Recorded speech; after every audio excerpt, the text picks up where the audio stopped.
Hi, welcome to Talk at AT. As our normal 12:30 pre-show, we have another Tai Chi session from Yellow Korean Tai Chi. So I'm going to welcome Michael on.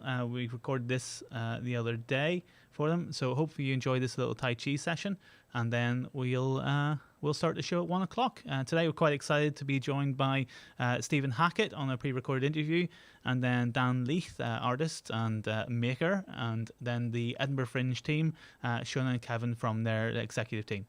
Looking forward to it. So here, first of all, from Yellow Korean Tai Chi is Michael.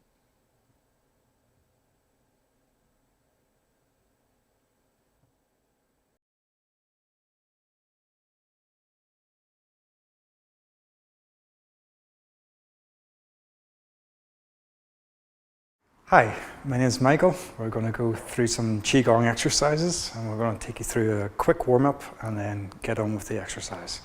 So the first thing to do is to get our stance nice and steady. So we want our feet parallel, our knees soft, our hips relaxed with the tailbone dropping down. The spine extends upwards and the shoulders are soft.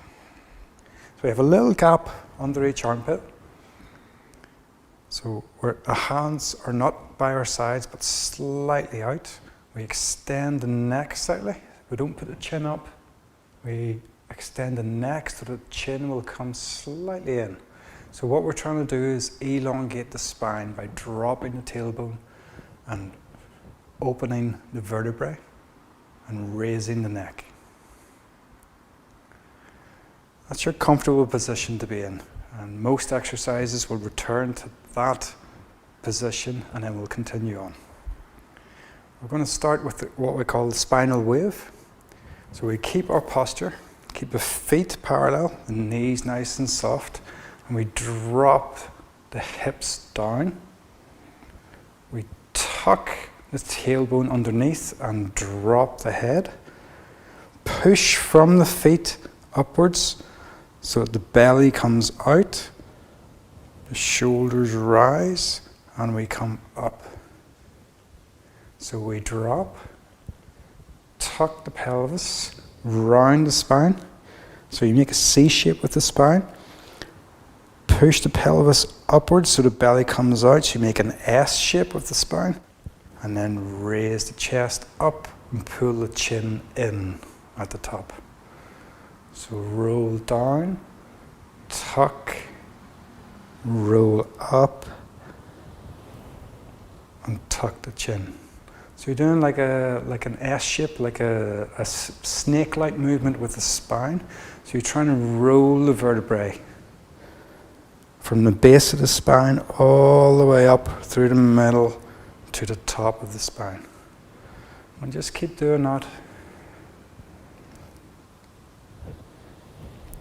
If I do it from the side, we drop the pelvis, tuck, make a C shape with the spine, roll the belly forwards, and bring the chin up and in. Down, tuck, up, and in. So down, roll, try and almost massage every vertebrae.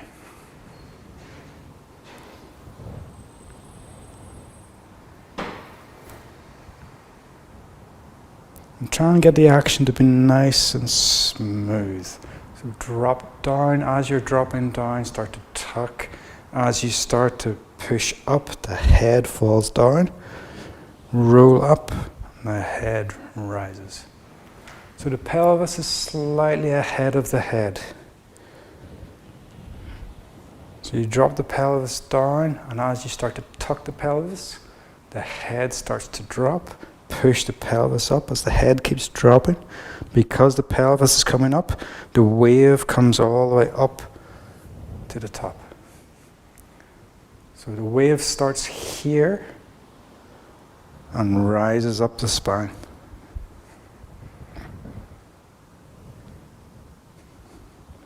So we can add the shoulders in. So So as we come down, let the shoulders drop forwards. As we rise up, the shoulders come up. And as we tuck chin, the shoulders come back. Drop down, the shoulders fall down backwards. Tuck. And kind of roll the shoulders as you do the spinal wave.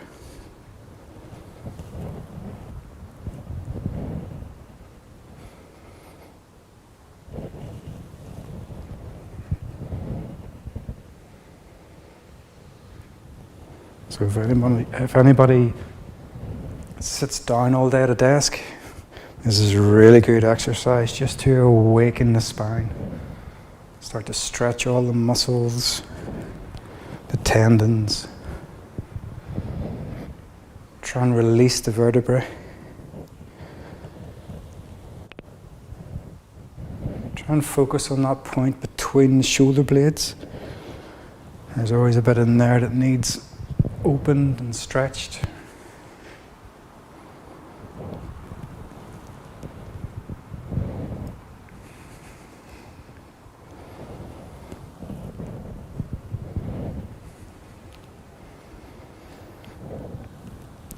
Okay, we'll do 2 more.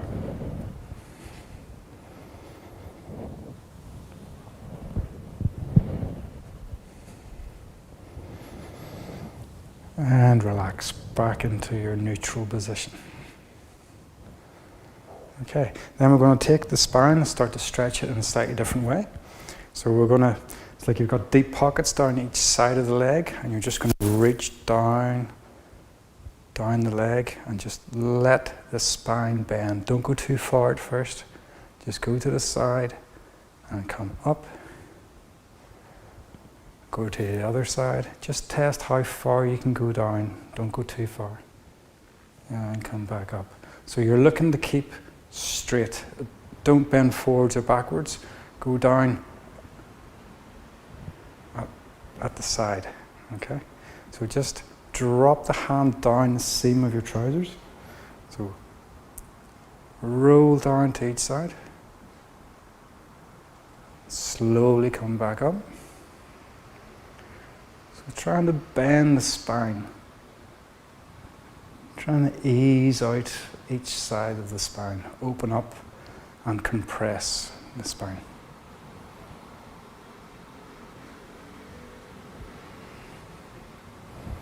So there's 2 ways of doing this. We can kind of stretch down to see how far we can go. Or I think a slightly better way is to relax. And just let the body relax. So relax down at the waist. And that will let your body fall down. Relax even more. Relax the shoulders, relax the hip, relax the spine. And then slowly come up.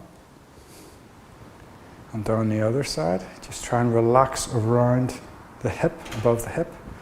So you create space for your spine to move downwards.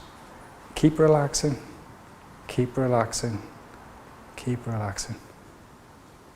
And then from the base of the spine, we raise up.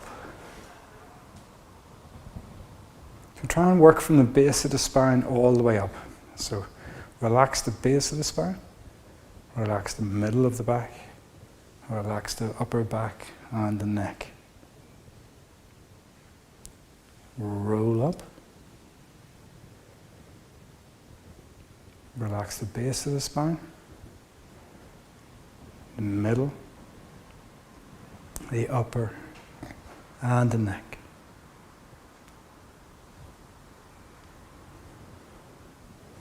Do 1 more each side.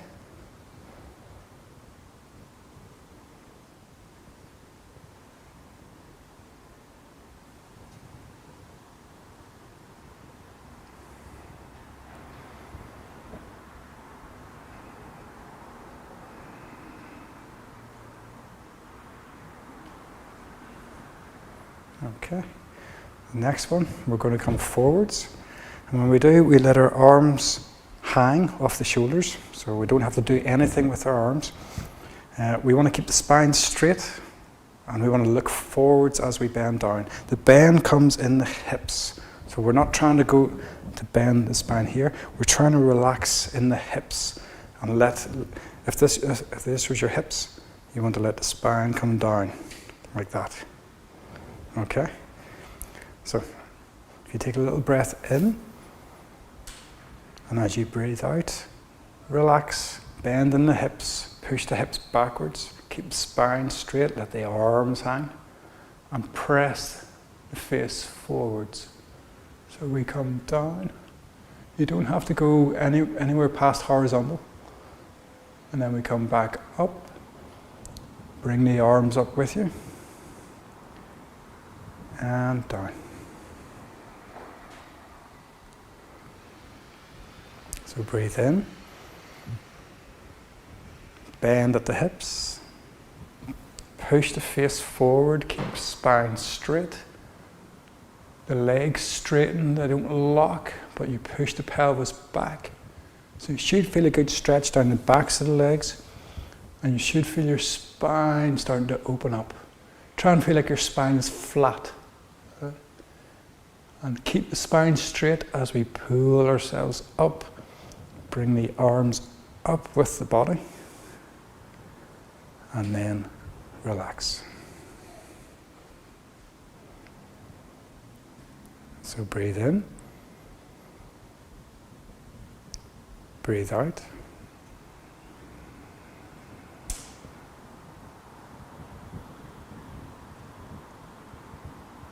Breathe in.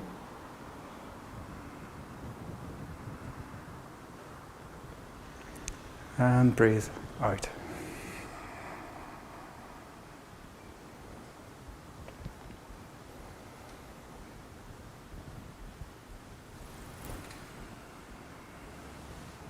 Make sure you lengthen the spine so the face presses forward, the pelvis goes backwards. Keep the legs straight and keep the back straight. Start to bend the legs to bring the body upright and sink. Sink the hands down to the waist. Do one more.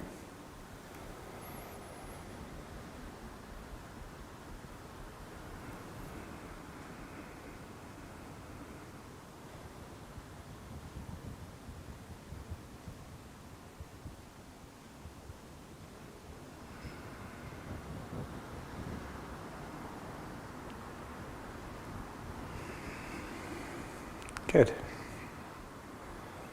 Okay, so the last video I took you through some Qigong exercise. And there's 3 parts to it. We'll just go through it briefly. If you want to get more in depth, go and watch the other video. So we start off with our hands beside the hips. We still have our neutral stance, so the tailbone falls down, the neck is raised, the knees are soft. There's a little small gap under each armpit. And try and relax the chest.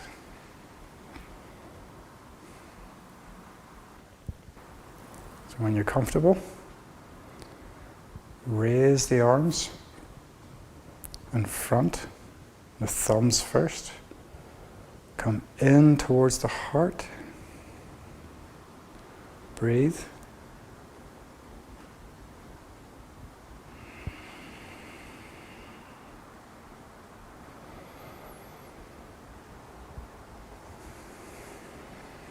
Next breath in, elbows come up, press forward, breathe in as you expand to the side and seat the wrists.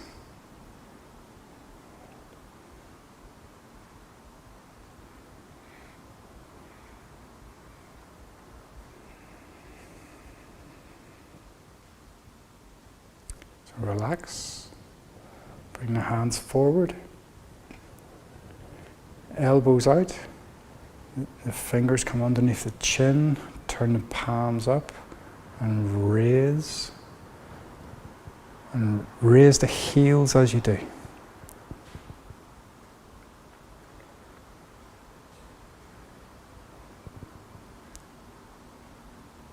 Come down, slowly drop the heels. Okay. This time we're going to turn slightly to the left, and as you do, the left hand goes behind you, and the right hand comes over and in front of the left hip. Raise the right hand above the right shoulder, follow the hand with your eyes. So the hand goes all the way up above the shoulder. Look at the palm of the hand.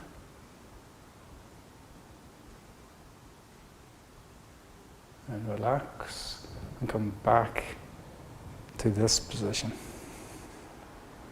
And the right hand goes behind, and back of the palm goes to where the kidneys are. And the left hand comes in front of the right hip. Follow the hand as it goes above the left shoulder.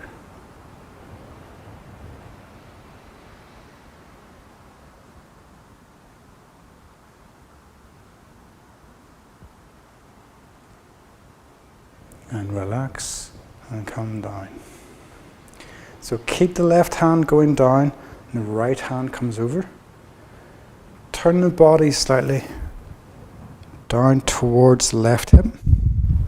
Follow the right hand. So it goes above the right shoulder.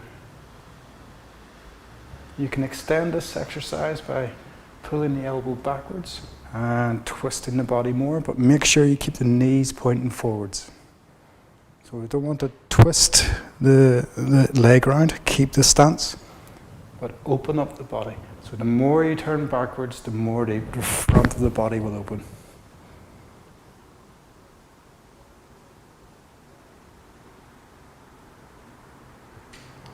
And back.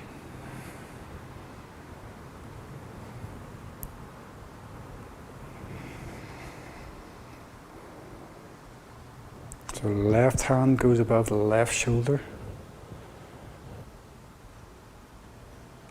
Never force these exercises. Go to where it's comfortable. You will feel a stretch, but you don't have to push through that stretch. Try and relax.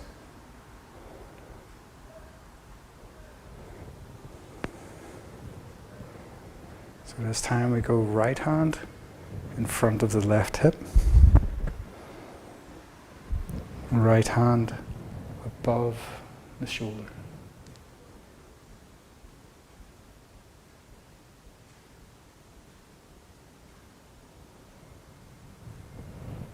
Okay, we'll just do one more each side. So the left hand, bend the spine slightly forwards, and then roll the spine from the base, roll and open the spine all the way up.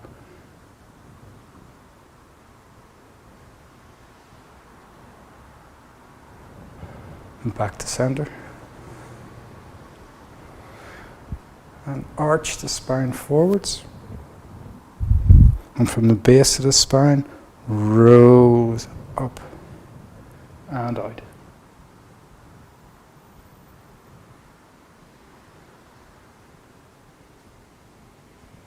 And back to neutral. Okay. So the next exercise requires you to step. So if we come back to our position, you want to shift your weight onto the right foot.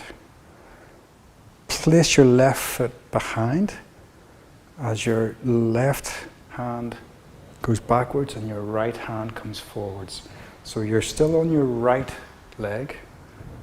Your right hand goes forwards, your left hand out to the side, your left foot, not too narrow or else you'll be unbalanced, but not too wide. So as you sit back, you want to close the back fist and close the front fist. The back fist comes up the spine, the front fist comes towards the shoulder. You want to turn the body towards the front fist. And then extend out again. Sit back, make fists. The back fist comes up the spine. The front fist comes towards the shoulder. Palm in. turn the body towards the front arm. And back to the front.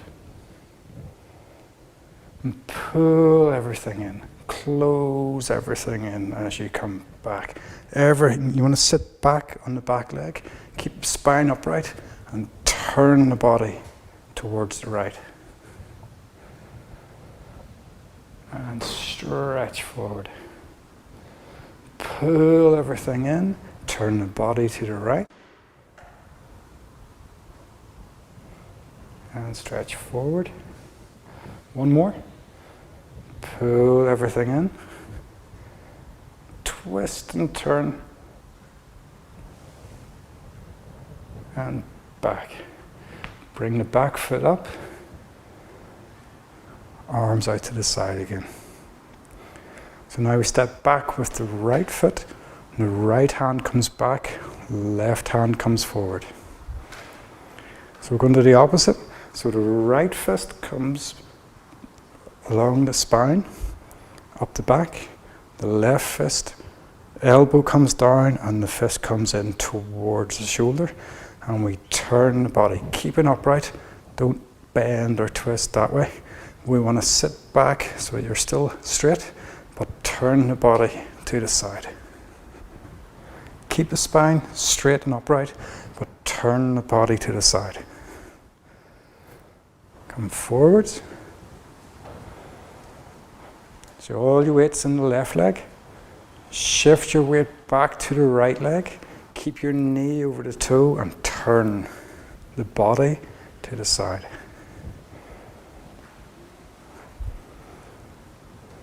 Forwards. Pull everything in and to the side. So try and pull in towards the center. And then out. Pull everything in.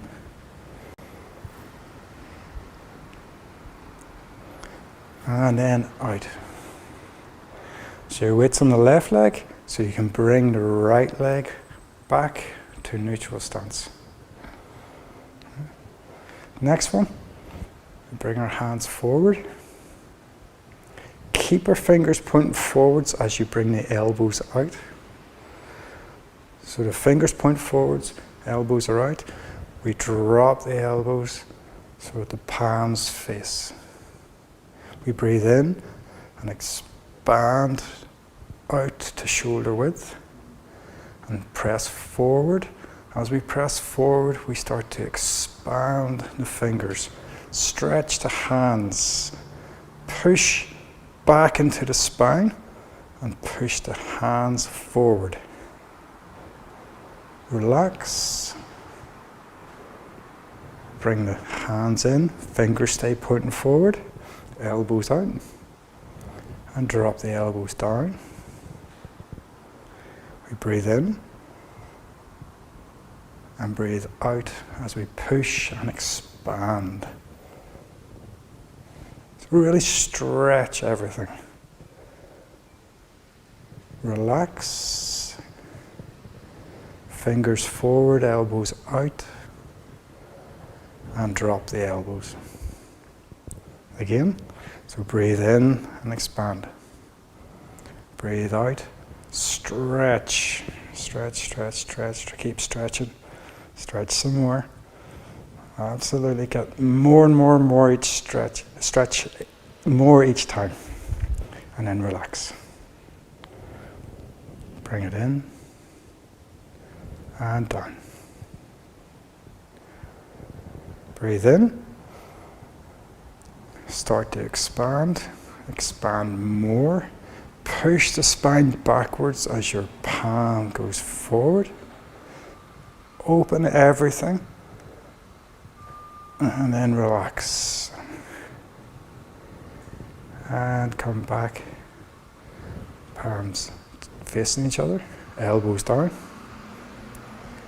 So, breathe in. Stretch. Stretch everything as much as you can. Really open up the palms. Try and get your fingertips to spread out as much as possible. So you're stretching the backs of the shoulders, the spine's opening. Keep that stretch on and relax. Bring the palms in and drop down. So we're going to take a big breath in.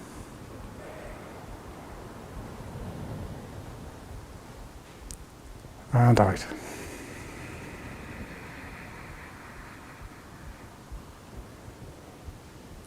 Breathe in.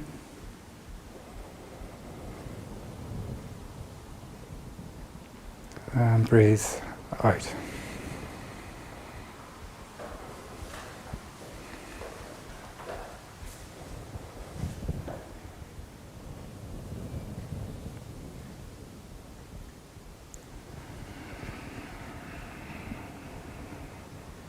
So just relax the body, relax the mind.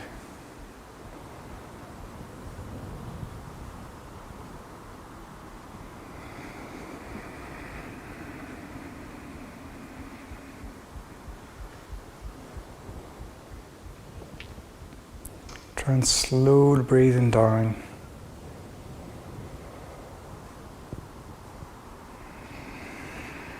It's quite a simple exercise, so if you want to close your eyes,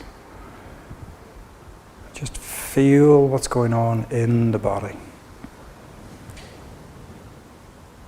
Feel like when you breathe, you move. And when you move, it helps you to breathe.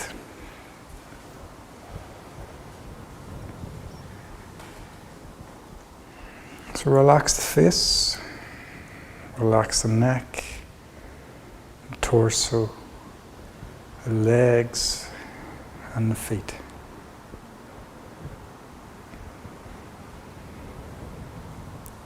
Relax the head, the back, the arms, the knees, and the ankles.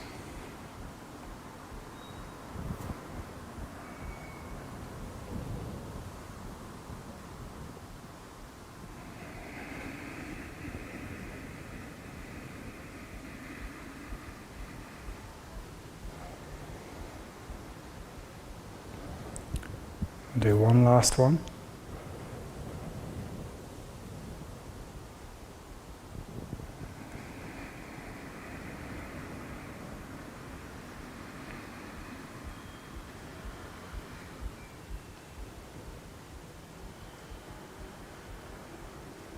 Okay.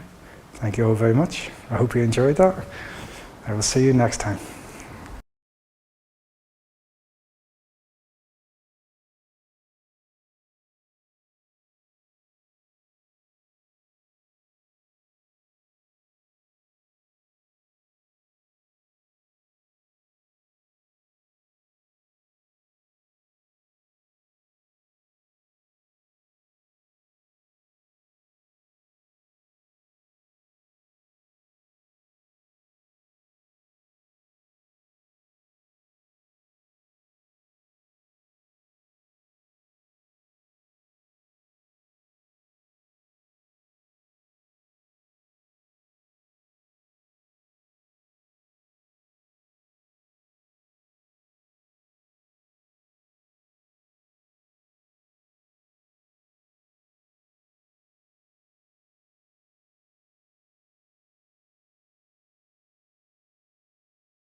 Hey, yeah, and welcome back to another week of Talk at AT, our not very randomly produced talk show for coronavirus times, where we just try and get a couple of people together to have a nice chat to avoid the rather fatiguing effects of social isolation, probably the increasingly fatiguing effects of social isolation. So today, pardon me, I'll be coughing into my hand. No, bad habits. It's So today I'm joined by Marty and Niall. Hello, Marty and Niall. Hello. Hello. Hey. We'll be joined later by Tommy, who's on the regular panel, as well. If you're in the comments or if you're in the on YouTube or on Periscope / Twitter, you're more than welcome to join in. Give us a wee message and we can bring you into the Zoom conversation as well. So today we have coming up, first of all, an interview with Stephen Hackett, the head of programming at the Belfast Film Festival. Then we've got a chat with artist and maker Dan Leith.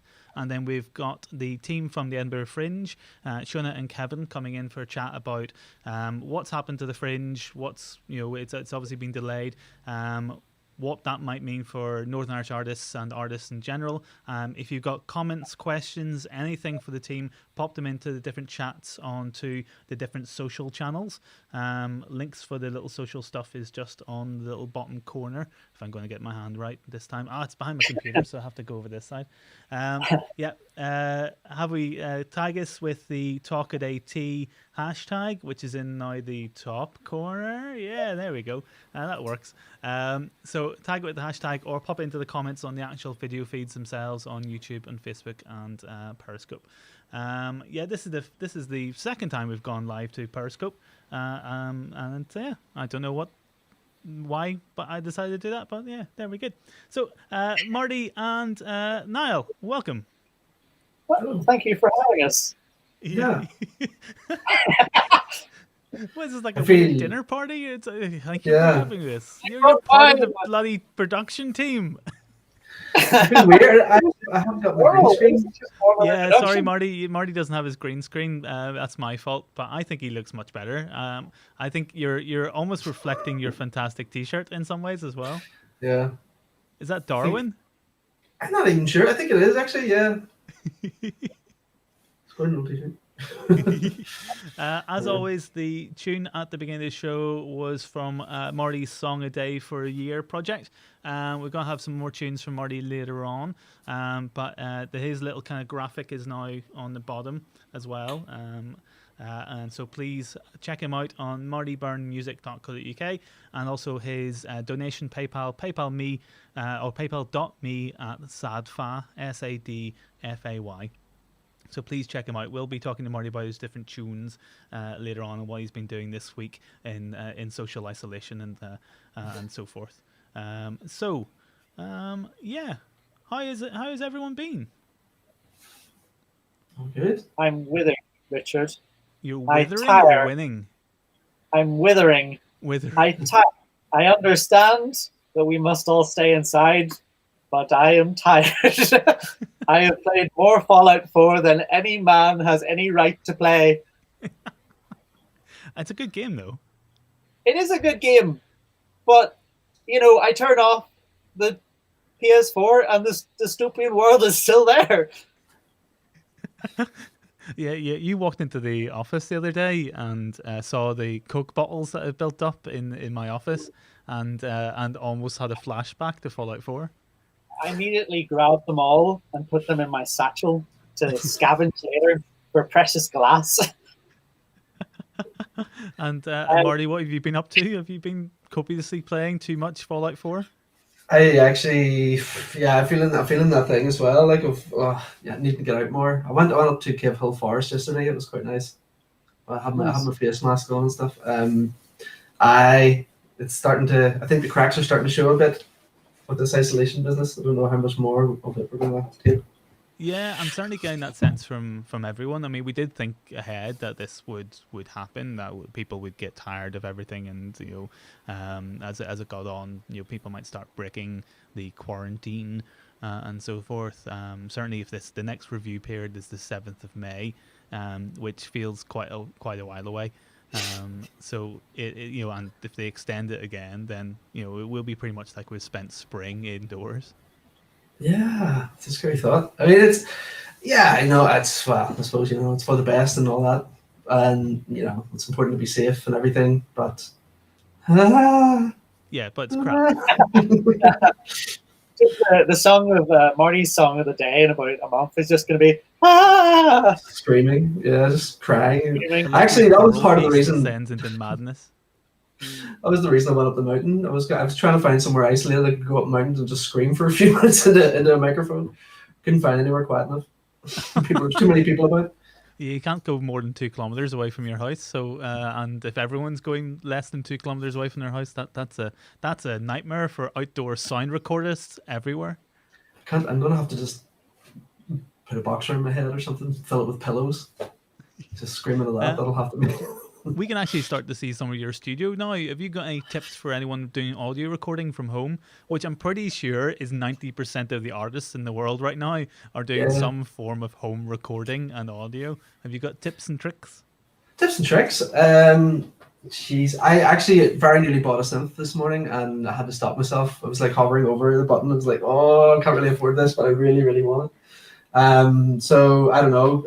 Control your spending is probably a good tip because it's very, very easy to get all this time on my own. I might as well treat myself to some nice new toys for my studio. It's like, no, don't do it. Don't do it because you won't be able to afford it. I've had that instinct. Just the toys that I've been hovering over. I haven't actually been hovering over toys at all because there's a fantastic toy just got released by Canon, which is a Canon C300 Mark III. It's the third iteration of its fantastic one of its fantastic cameras, and it's only £10,000. So I haven't been hovering over that, but my God, is that a camera that I wish we had? Yeah, it's nice. Like this synth that I want, man. It's come down in price. That's the thing too. It's a bargain. Like, I mean, now is the right time to buy because it's never been so cheap. It's webcams are really expensive, but like lots of other things are really cheap. Like webcams apparently went through the roof as soon as the quarantine went down. We've been selling off some of our old security cameras in the building just to try and make sure there's a little bit extra cash flow. And we had one guy comment on one of the cameras. He made one of those eBay offers of £60 for a camera which. It's not a webcam, by the way. It's just a home security cam, which I think people want as well for keeping the masses of zombies outside their houses. But the camera, it was on eBay for 140 odd quid, and he made an offer of 60, and then complained to me whenever we said no, we can't accept that offer. It's a little bit too low. He said, no, it's on eBay for £60. How dare it's on Amazon for £60? How dare you sell it for 140? He said, no, it's on Amazon for £160. The camera you're thinking of is this other thing. So yeah, like there's a whole kind of idea that we should get more remote security cameras and webcams into our houses for all this kind of Zoom conferencing that everyone's doing. Sorry. After you. I was just thinking there's something else that kind of went up in popularity as well. Was it these learning courses and stuff like that? These online courses have suddenly taken a massive boost in their sales and stuff as well, I think, isn't it? Yeah, I mean, it's probably just like as you said, the quarantine is grating on people. At the beginning, everyone was like, okay, I'll use this time for self-improvement. And as slowly as the quarantine grinds on, it's just people playing Fallout 4 all the time. We talked to Mike Salvica, who's here doing Daddy Dear on the 5th of August, but he said the same thing. Like he was using, I think it was Harvard. Harvard have released a bunch of free courses. So he was learning about Hinduism. Yeah. It's interesting to see how people are responding. Rich, if it gets really bad, how much will you sell me for? You are priceless, Niall. I mean, don't think we can. For one, you're remote, so we can't get you and put you in a box. But you're also priceless. You're all priceless. I have shipping materials here, so you just send me the packing label, and I'll box myself up. I'm ready to go. On your chest, and then walk. Just wait for the postman at the post office. Yeah, he can't pick you up because he's not allowed within 2 meters. I'll just follow him into the van. I'm very docile. I'm just imagining like me acting as a security camera, just shouting like, "There's something there! Come outside!" That'd be great. I'm glad that you're selling yourself. Like this is a product that will turn into like a home shopping channel. Niall must go. Multiple facilities, multiple uses. He can be a security camera. He can be a marketing officer. He can be a person who plays Fallout 4 professionally. You know, this is right in itself. Put your bids in the comments below. We'll put the auction at about 3 p.m. Yep. I feel like it's making me think of some sort of Black Mirror episode or something, you know, like... Yeah, it is getting a bit dark. I don't think we're that far. Maybe another 2 weeks of the quarantine, and then we'll be selling off ourselves as home security cameras. Yeah, a whimsical look at human trafficking from Talk at AT. Let's not start that trend here. No. So Marty, any other tips for apart from don't buy anything? Don't buy anything because none of us are going to have any jobs after this. I don't know. What have I been doing? What kind of tips do you want? Do you want anything? You can get as nerdy as you want. How do you reduce sound bounce? You know, one of the big things that whenever you're recording sound is to try and reduce the amount of room noise, so you can create like as clean an audio recording. So like most people are on just a laptop and their laptop mic. So I'm assuming one of the top tips is to get close to the mic if you can. Get close. And don't get. So this is nice. We Rode NT 1A. It's cheap enough. We mic this actually. I've had it for years, but got a nice wee cover for it, so I don't get too much pop. So when you're close, you know, you do want to be close, but you don't want to get any of the pop, and you don't want to get distortion. So you don't want these things are good, and you know, if you're going this close and you're getting distortion, then you're too loud. So turn it down a wee bit. And yeah, the room that you're in, this wee clip thing is really handy, by the way. This wee table doodah is very good. It's like an articulated arm thing. Yeah, it's great. It just hangs it's perfect for singing while I'm at the computer. I can just go like, don't actually have to stand up or anything. I got one of those for my wife for her iPad, so that she could actually have it at eye level rather than constantly looking down because it creates shoulder pain. Okay. So we got one for her so that it kind of goes up to eye level, and then she can move it around and move it out of the way to do other work, and then come back to the iPad to do other things. It's really handy. That's pretty neat. Yeah, it is really handy. Like I've noticed as well, like with normal mic stands, there's things like if you're getting a bit emotional and you're singing a bit, you're really getting into the moment, and then you accidentally sort of kick the mic stand a wee bit or kick a leg of the mic stand, then the whole take is ruined. You just have to start all over again because you get this big boom. So this is another plus about these jobs. You know, they're not in the way at all, so you're not going to like ruin your takes with your own body.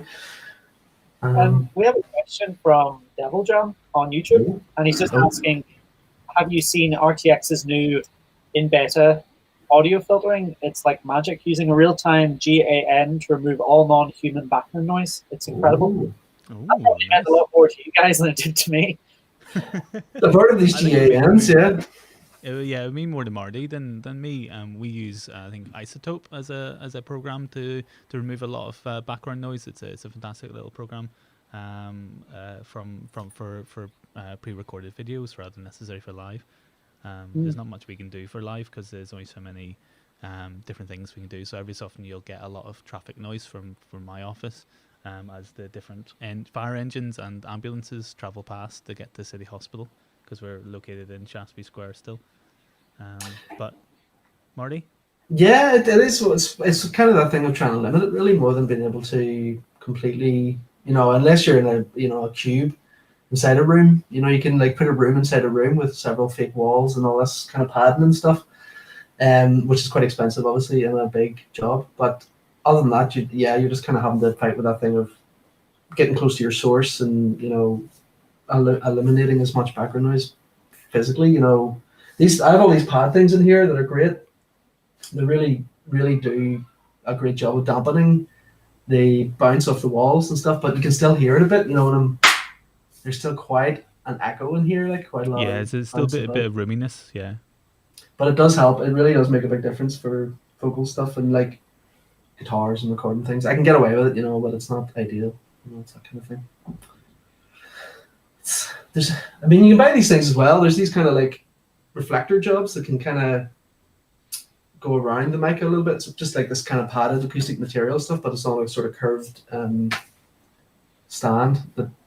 They're really good for kind of voiceover work and that kind of thing. Yeah, they're lovely because essentially, depending where you've placed the mic, if you've got a wall directly behind the mic, the sound's going to directly bounce off the wall back into the mic.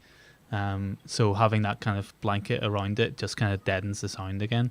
So one of the big problems is just getting with room noise. I'm assuming is just getting all the bounce off the walls in the room. Yeah, that's it. You want to try and eliminate it as much as possible. Like I've got these things in the corners. These we call like bass traps, kind of like thicker pad things. But I mean, yeah, it's another thing as well. Being in a rented accommodation, you can't really do too much to adapt the room without losing your deposit. So I'm kind of very wary of another 2 weeks, and then you'll have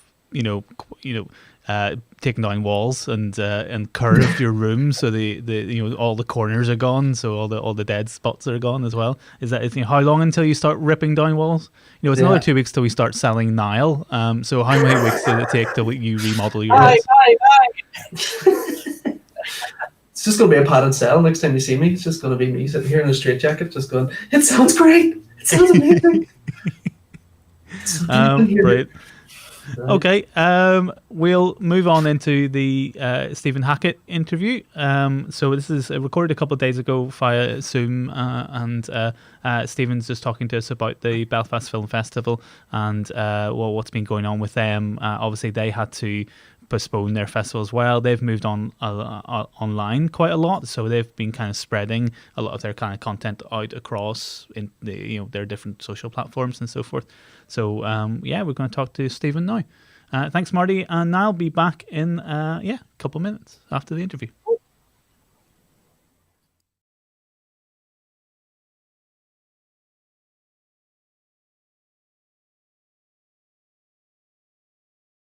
Hi, I'm joined today by Stephen Hackett from the Belfast Film Festival and Factotum.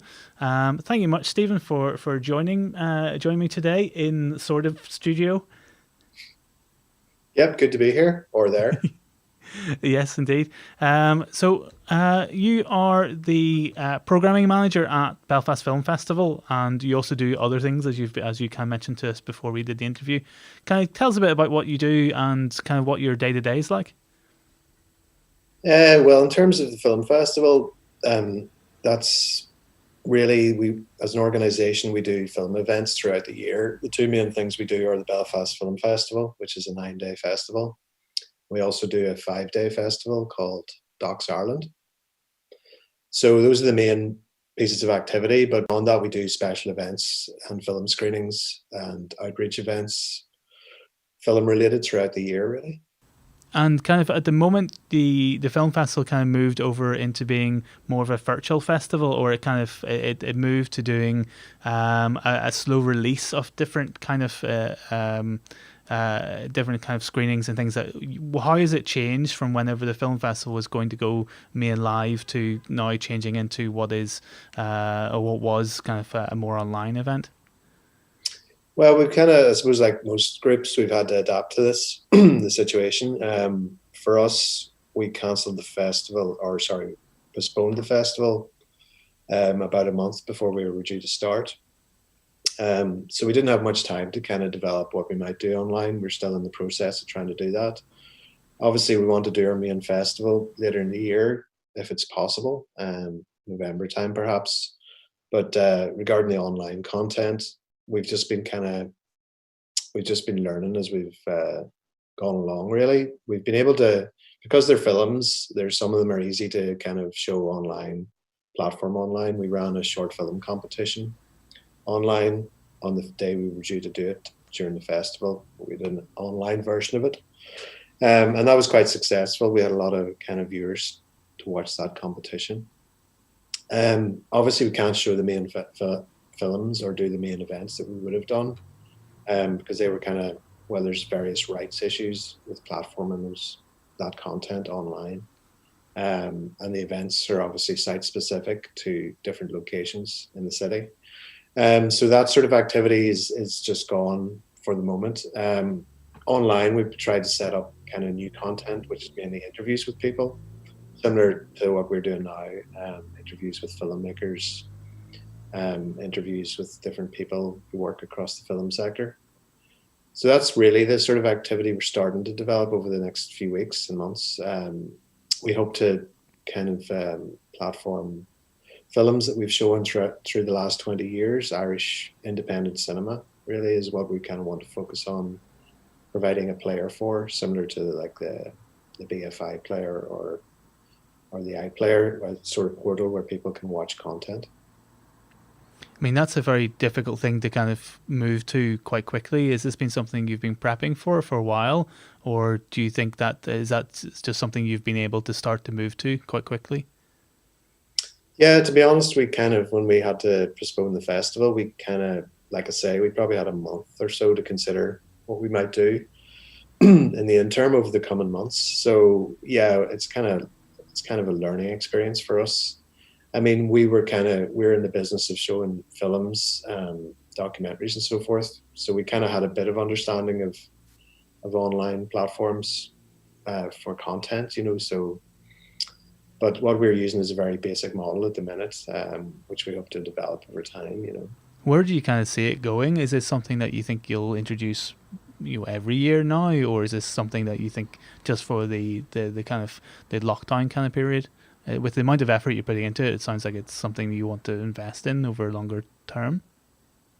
Yeah, I think so. I think, you know, the short film competition really showed that. We were quite surprised by how many people were viewing from around the world. And, you know, those viewing figures were encouraging. I mean, if we ran the short film competition again, obviously we did in the cinema with an audience, but at the same time, in parallel, we would probably try and do it online as well, so that the work could be shown to an international audience too. I mean, it's tricky showing some things online because filmmakers don't necessarily want their content out there in that way. If they're short filmmakers, they might want, there might be kind of criteria where they're not allowed to really put stuff online. So there's kind of all sorts of negotiations to be done with different content, you know. But is yeah, that something you think that you might build in the future more often into, or do you think in general the industry might build in more often, is the ability to easily stream something rather than having to go through round upon round of negotiation? Yeah, I think there'll be a bit of a sea change now that this has happened. You know, so all the festivals around the world are experiencing the same thing, film festivals, and they're all trying to approach it in different ways.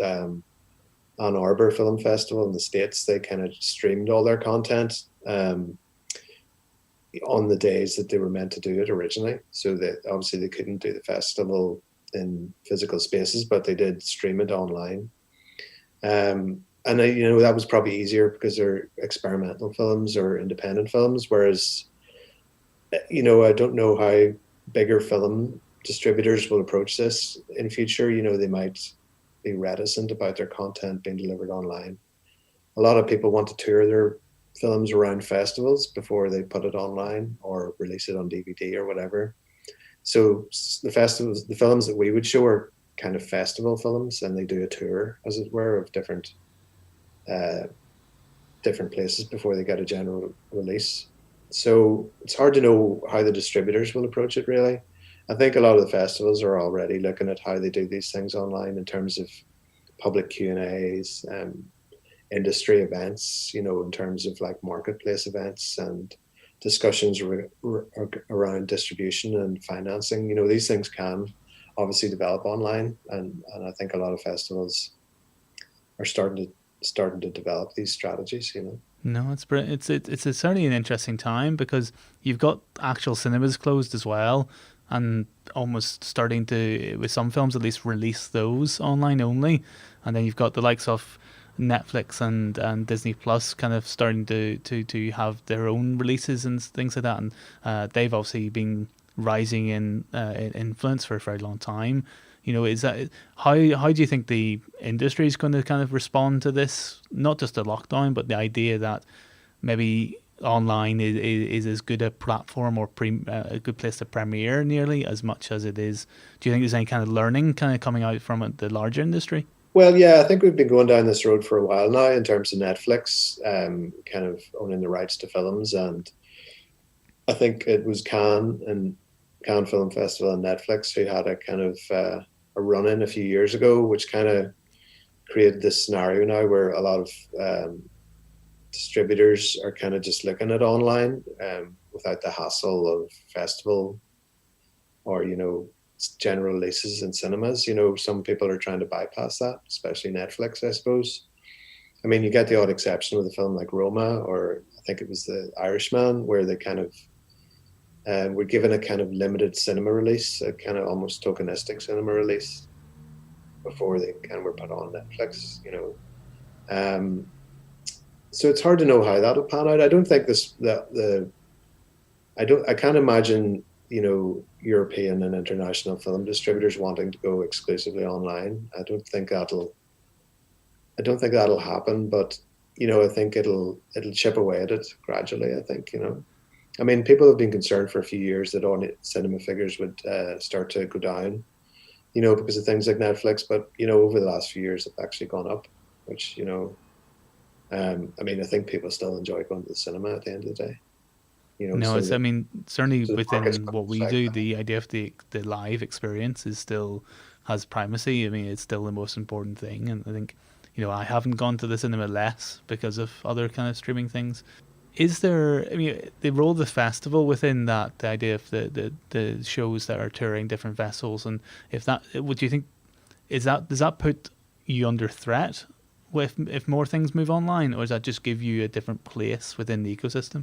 Yeah, I mean, I suppose for us, we've always been I mean, I suppose everybody thinks they're a bit different, but I mean, we feel that we're slightly different as a film festival anyway, because we like to do things that aren't just cinema screenings. We like to do special events and, different ways of presenting films. So I think in terms of what we do as an organization, it doesn't affect us in the same way. I don't think we're not about necessarily just platforming new films. We're obviously about platforming new Irish and Northern Irish cinema, and obviously independent cinema within that. But we also do, site specific screenings. We bring in over a lot of guests, from the film world. So these different elements are kind of make us slightly different to other festivals, especially the kind of off-site stuff we do in various locations.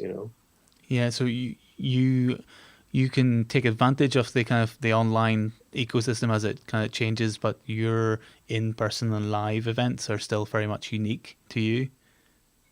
Yeah, I think so. Yeah, I mean, I think, I don't think it'll change much for us, the idea that a lot of content will go online.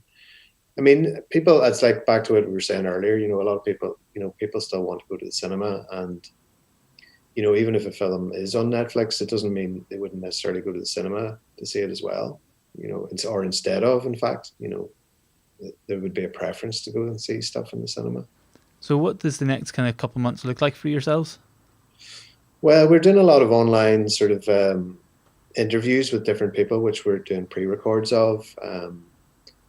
Shows that we would have done during the festival. We're going to roll those out over a period of months. Brian Henry Martin, who's on the board of the festival, he's been doing a series of interviews with people, Desert Island Flicks, which, as you can imagine, is the cinematic version of the BBC4 programme. So he's done 4 or 5 interviews now, which will roll out over time. So the format is similar to what we're doing now, except we kind of insert clips of what they're talking about, so films that they might take on a desert island, or the questions range from who gets you hot under the collar to which film do you love that others can't stand, and vice versa. So it's all these kind of conversations around what cinema people love. Other content is, like I said, platform and older kind of Northern Irish independent cinema that we've shown over the years. These films haven't necessarily got distributors, so they haven't necessarily got online representation. So we would be the organization kind of putting forward their work. So, that's probably about 12 to 15 different films that we've shown over the last 20 years that we would profile. Other stuff is kind of just ongoing. We're still developing that. We were meant to do a festival in June, which has been postponed, Docs Ireland. And we're just going to develop kind of online industry events relating to documentary in that part of that time of the year as well. So does this in general spread out what the Belfast Film Festival is? Does it become a much larger entity over a much longer period of time, or do you think it will go back to contracting into just a specific period? Well, you mean will the online thing change how we operate? I mean both the online elements. I mean, you like most festivals have been using kind of online for a very long period of time. It's not something that necessarily people have ignored, but the kind of practices that you're putting into place now, do you think they will make the festival become a much larger entity over a longer period of time?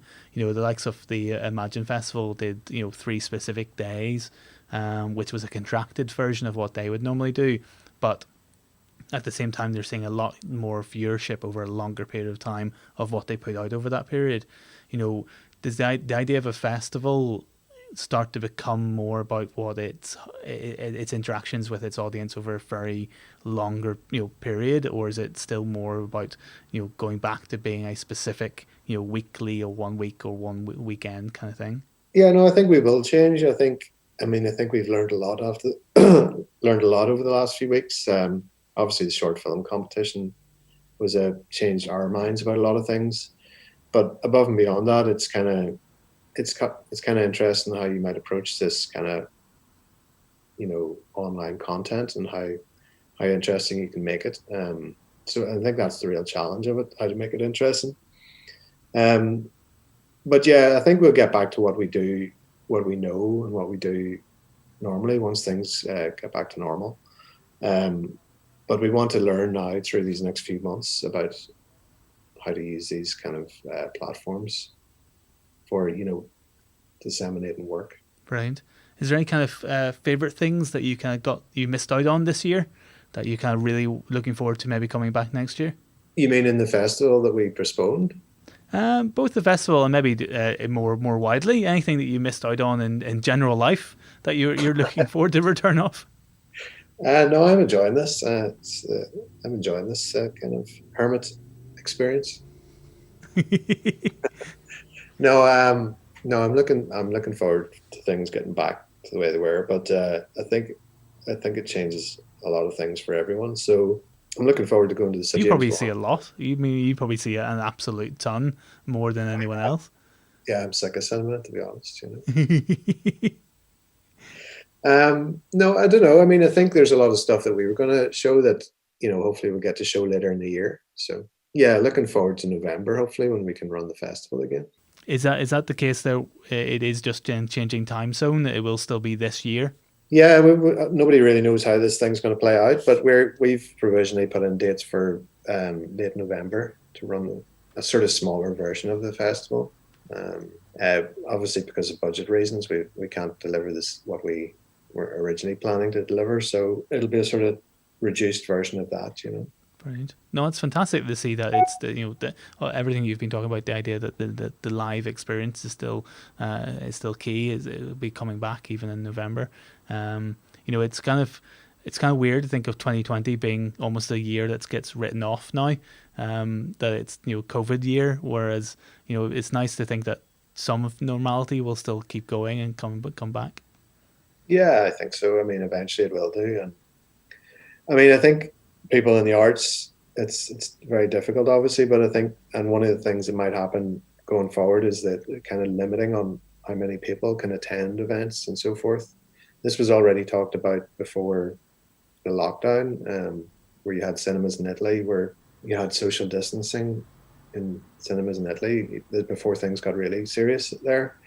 So, I mean, that might go on for a long time, in whether it's theatre or in venues. Essentially, how will the public be handled in these events? I think that's going to be one of the things that we don't really know how that's going to pan out yet. Yeah, it's certainly something we've been thinking about for a while. Is as we're quite a small venue. There's only so many people who can come in the doors. So if we're limited even further by how many seats we can have in a room, how do we make sure that people can access other people's work? And I think that is at least where streaming can be such an interesting thing to play with. Oh yeah, definitely. I mean, I think that's the the most exciting thing about streaming is different audiences from around the world getting access to the work. That's brilliant. Thank you very much, Stephen. I'm just going to check in with Niall. Does Niall have any questions? I was focusing so much on the switching, but it was really interesting. He's fallen asleep. He hasn't at all. No. I was really looking forward to the Mad Max at Sark, and I saw that was that sold out like 3 times for the festival? Yeah, 3 times over it sold out. Yeah. Next year maybe. Yeah. Selling Sark kits for people at home, I don't think it will work. Like an immersive headset. Yeah. Just get speakers and sellotape them to your head. That's it. Spray myself with silver spray paint and just witness. Just shout it out the window. Witness me. Yeah, really great. That's brilliant. Thank you so much for coming on and having a chat. We're looking forward to seeing some of the online things over the next couple of months. Is there anything you want to highlight immediately that's coming up in the next couple of weeks, apart from what you mentioned earlier? Well, I think, the Brian Henry Martin Desert Island Flicks interviews will be the new thing that we're doing over the next few weeks. So I think that's pretty exciting. We're looking forward to that. Brilliant. How should people find out? What's the main contact? Just through our website, www.belfastfilmfestival.org, and that takes you through the portal, which would play the content. That's brilliant. Thank you so much, Stephen. No worries. Thank you, We'll Richard. call that wee wrap. Cheers.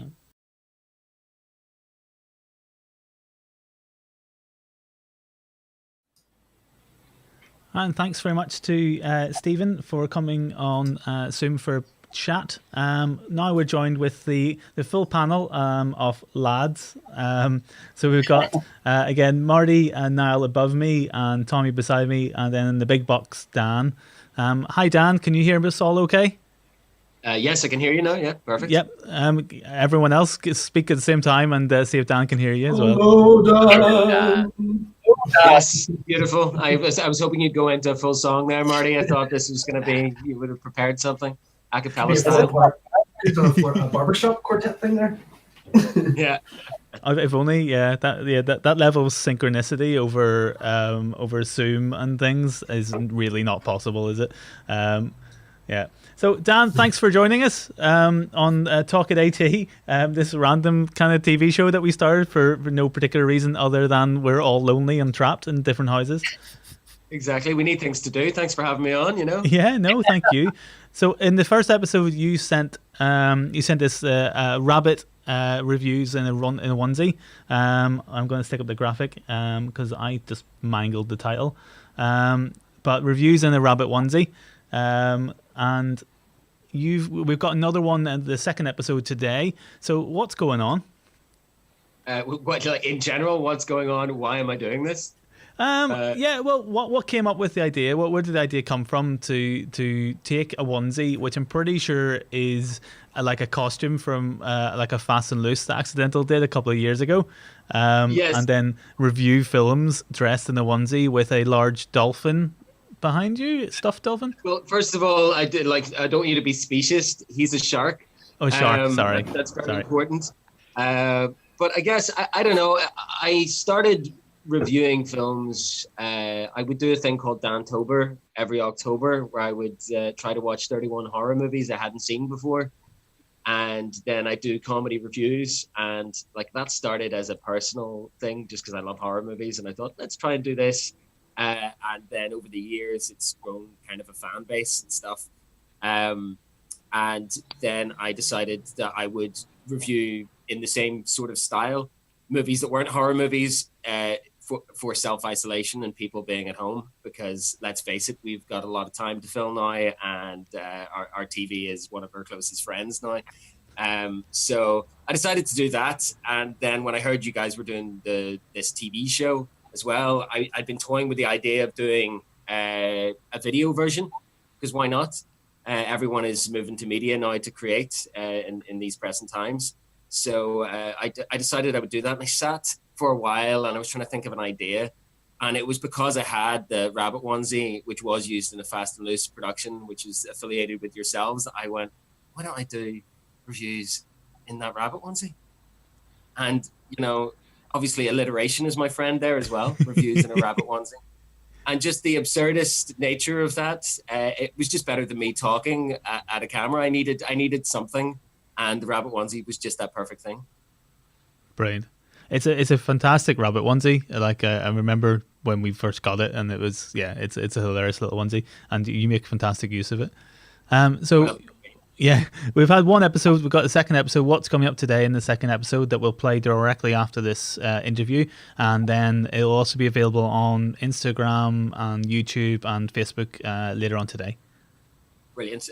Well, the second episode is, the first episode was me putting two movies of a similar theme and putting them head to head and kind of competing them against.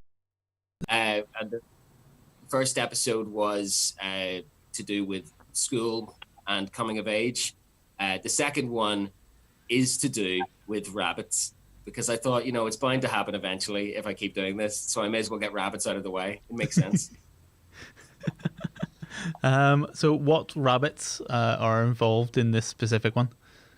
Well, we've got a bit of a classic movie. We've got one from 1996, an animated one to do with basketball. Any guesses, anyone? Watership Down. No! Space Jam. Space Jam. There we go. Yeah. Sorry. Points for the square in the middle. It's going to turn this into Hollywood squares by the end of this. Yay! That's only one. The other one is much more recent. Beatrix Potter creation. Anyone? Watership Down. It's not Watership Down. Once again, Niall, the points do not go to you. Peter Rabbit. Peter Rabbit. There we go. Excellent. The 2018 Peter Rabbit. So two interesting, slightly different films, going head to head and being a bit deconstructed. And obviously, Niall feels that you've missed the trick in not having Watership Down. I agree. Like I thought about Watership Down, and maybe there'll be a Rabbits Part 2, but I think currently in this current situation, Watership Down might finish me off. I don't think I could sit and watch Watership Down in this current environment. Yeah, that's the fair point. A better answer would have been Donnie Darko. I know. Well, Donnie Darko wasn't on any of this streaming services. Otherwise, it was literally my first choice. But I want to put things that are on streaming services, so to give people the option, they can go and watch the films then afterwards if they want. That's nice. You're giving Netflix a bit of money. Yeah, Netflix, other Prime, streaming services ITV, are available. Whatever, yeah. That isn't on the plan, Rich. Eventually, will be picked up by ATV, or will be picked up by Netflix. Yeah, no, probably not. I know they're kind of doing a lot more local content, but I think this is maybe too local, like to the vicinity around the building. Brilliant. So Dan, you're also you are you're an artist in your own right. It's a weird way to phrase it, but it's what came to mind because I heard a noise in the background. You're an artist. You're a maker. You sing. You perform. You write. What has been what is your lockdown been like? Obviously, reviews on Rabbit Onesie is one thing that you're doing, but you've also been doing other things. Yes, actually, I think. When it first happened, I kind of dove really heavily into music. It was it's kind of because it's something I could create by myself, and with the help of Tinderbox's solo art project, because they gave me £100 to make a piece of music, which then I did, and then I got the bug for it. And just as this was going down, I formed a new 2-piece electro kind of synthwave band called Worrying Won't Do You Any Good, which is good advice. Yeah, and well timed, conveniently timed. Well, I mean, it was because I literally had a phone call with my sister, and I was trying to think of a new band name for this new project, and she was just worrying so much, and I was like, look, worrying won't do you any good. And she was like, why don't you call your band that? I was like, yeah, okay. Nice. So yeah, we've got 4 songs out at the minute. We keep making songs every other week. We're releasing songs. So we've got a Facebook page, Worrying Won't Do You Any Good, there, and we've got 4 tracks up on Bandcamp. But that's like a passion project, and at what I'm doing with music. Otherwise, my comedy sketch group, Those Who Can't, have actually been commissioned, which is great in this environment, to do 3 15-minute episodes of comedy sketches about us in lockdown. So the first one of those is actually coming out tomorrow night, 8 o'clock on YouTube in association with the Strand Arts Centre. So it'll be on their channel on YouTube. So 15 minutes of debaucherous fun for people, and hopefully bringing a smile to people's faces. How have you made that right now? I mean, is it a case where you've kind of met up to try and make it, or that you've been doing it remotely? We have like everything's remotely. Like with the music, it's remotely. Things are sent back and forward because there's only 2 of us. With the comedy sketch stuff, there's been a lot of phone calls just to make sure that we're not treading over the same ground, for one, and then. Yeah, it's just been a lot of back and forth, and getting inventive with filming. So I've had I got one of those extendable arms for the phone, but the weight of the phone even makes it kind of drip as things go by, which is great for some shots, not great for others. But it's all been using the creative brain to try and make something look like it's not just shot on a phone, even though most of it still does. And also I live alone, so that's another thing. Other members of Those Who Can't have housemates or wives and daughters that they can be like, hold this camera, be in this scene with me, where my stuff has just been a bit more challenging to film, and also probably a bit more weird as a result of me living alone. It's a weird time to kind of just be trying to circumvent comedy over the internet and without an audience is a really hard thing to kind of crack. I know, absolutely. Like I actually, as this first started, I was supposed to be doing, because I do musical stand-up comedy as well, and I was supposed to be doing my R15 comedy special again in the Strand, and I knew that was going to be cancelled like everything else. And I did a live stream, so that's still up there. Dan Leith Toilet Roll Thief on YouTube is still up there, and I really played with the idea of us not having an audience anymore and me being alone in my house. So is that on your channel, or is that on the pause machine and laugh track and stuff like that, so it doesn't feel like you're just playing into the void, and trying inventive things to make it feel like I'm in a full room, I have an audience, even though I don't. Brilliant. So is that still available on your channel? That's still available, yeah. Dan Leith, Toilet Roll Thief, is still up there. It's an hour-long special with a special treat at the end, which I shan't give away if anyone's going to watch it, but I did nearly burn my house down. Toilet Roll Thief, I'm assuming, was named after the quarantine started?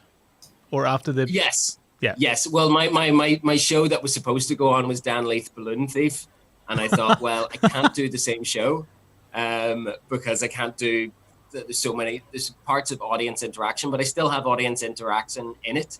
I had people write me heckles before I went on so I could respond to them. And I have a bit of phone interaction at some point, so someone actually calls up and I get them involved.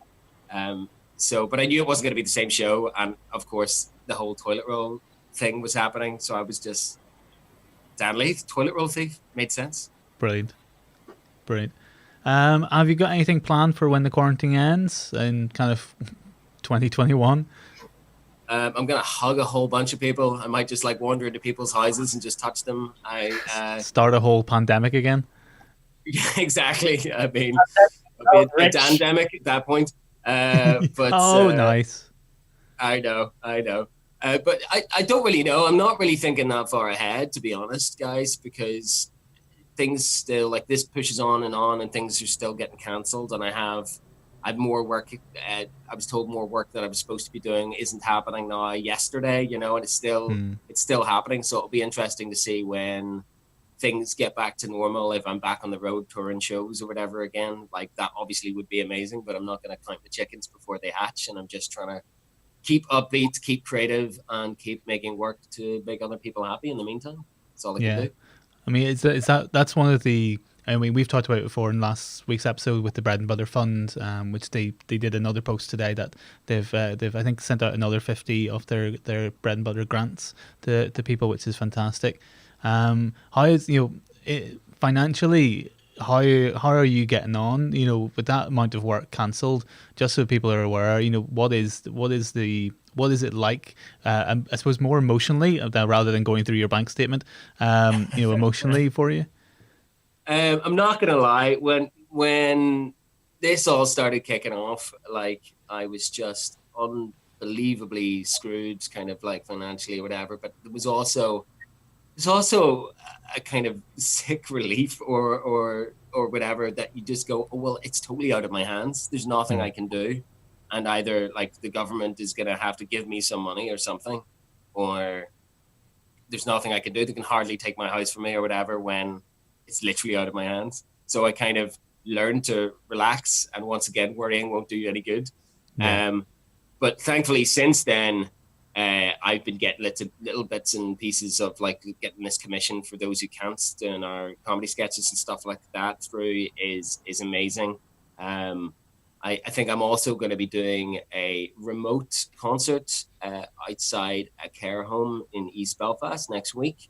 Nice. From a safe distance with a PA playing old-timey songs and the ukulele and stuff like that. So I think it's kind of outside the windows, outside the door kind of thing. Oh yeah, not going in at all. And then no, anyway, I've heard that happening in quite a few places. The idea of sitting in someone's garden and having a chat, and or sitting outside and doing a performance for the people inside. It's really cool. That's nice. Yeah. So just little bits and pieces. I mean, like it's still not great. It's still day by day, like financially. Like I'm just not letting myself think about it that much because at the end of the day, something has to be done one way or the other. And like there was such a panic, particularly in our sector, the art sector, with us not being treated fairly or whatever. But like even then, when everyone was making posts and kicking up uproar, which is a very important thing to do, I kind of had to distance myself from it because I was just like, this is just going to wind me up, and something must be sorted eventually. Yeah, I mean that's certainly been our hope as well. It's only yesterday that the Department for Communities started to release information about what they're going to do for charities. Accidental Theatre and most of the arts companies in Belfast and Northern Ireland would be charities, both by desire of the arts councils and also by the fact that we're set up for public benefit and public good. But there's been absolutely no information so far about how the charity sector is going to be helped, even when they're talking about charities who have lost fundraising, ability, who run off. It's even charities that don't fundraise in that kind of way. It's the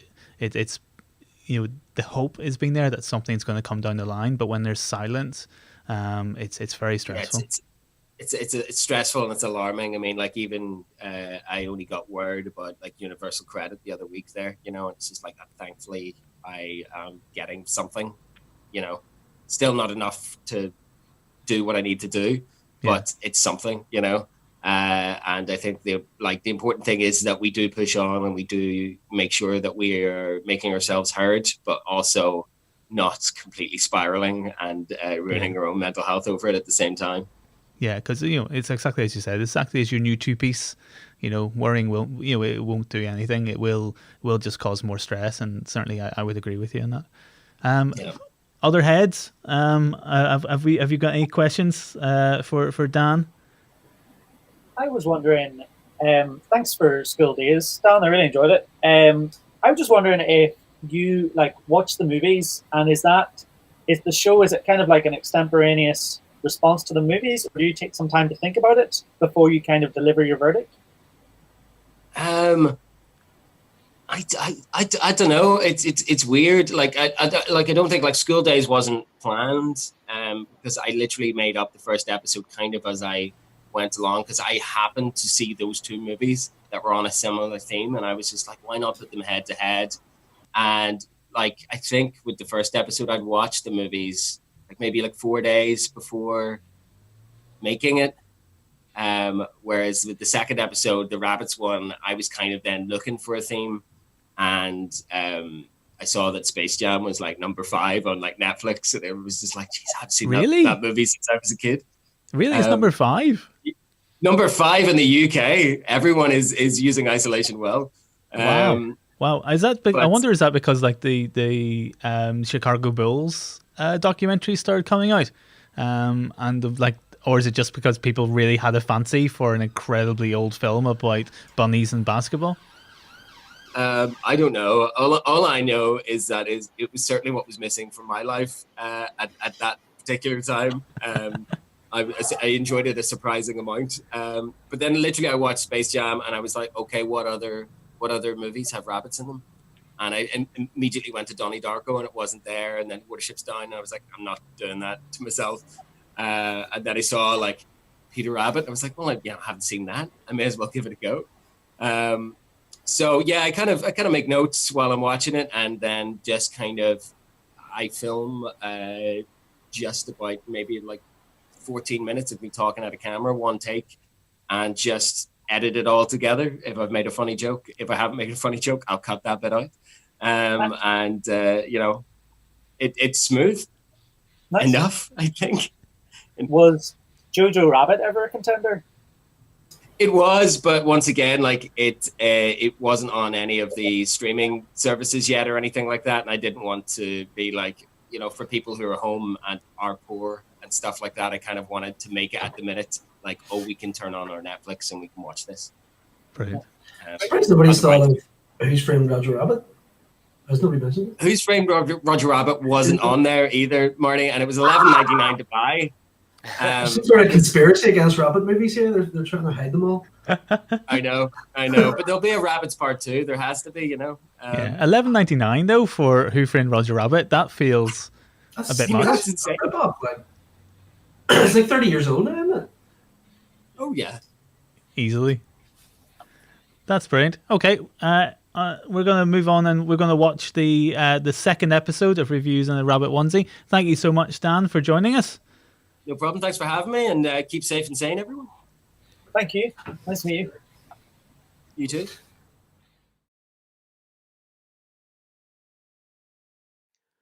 Hello, and welcome to Reviews in a Rabbit Onesie, the show in which I, Dan Leith, review things in a rabbit onesie. I still don't have a theme tune. I did not write a theme tune. On today's show, I will be reviewing another 2 movies and putting them head to head. And the theme of these 2 movies, rabbits. That's right, because I'm wearing a rabbit onesie. I mean, it's bound to happen sooner or later, so I thought I may as well get it out of the way. The first movie I'm reviewing is a classic from 1996. That's right, it's Space Jam. Always wanted you to go into... Different thing. Yeah, so, Space Jam. The plot is pretty crazy, actually. Michael Jordan, the basketball player, decides that he's going to retire from basketball and become a baseball player. But he's not very good at that. Meanwhile, in space, some aliens decide that they are going to kidnap one of the Looney Tunes to use it as an attraction on their theme park in space. So the aliens come down and try to, take the Looney Tunes, but Bugs Bunny tricks them into playing a game of basketball. So the aliens then steal the powers of famous basketball players and go from being really, really small to really big and kind of intimidating. So the Looney Tunes decide to steal Michael Jordan, who's now playing golf. He loves all the sports. He's playing golf with Bill Murray. Brilliant. They steal him so that they have a bit of fair competition, and then they play basketball. So yeah, it's a bit high concept. It's a bit insane. It's undoubtedly 90s, but I love the soundtrack. I believe I can fly. Problematic, but apart from that, it's really good. A lot of the humor holds up. I actually find myself laughing a lot. I've been alone for a while, so sometimes I find myself laughing at the wall. No, it's good. The famous basketball players are actually hilarious. They do some pretty good physical comedy now that they're inept at playing basketball. It's a highlight. Bill Murray's always a highlight, isn't he? Classic Looney Tunes style, slapstick sort of fun stuff. Oh, and Lola Bunny. Lola Bunny.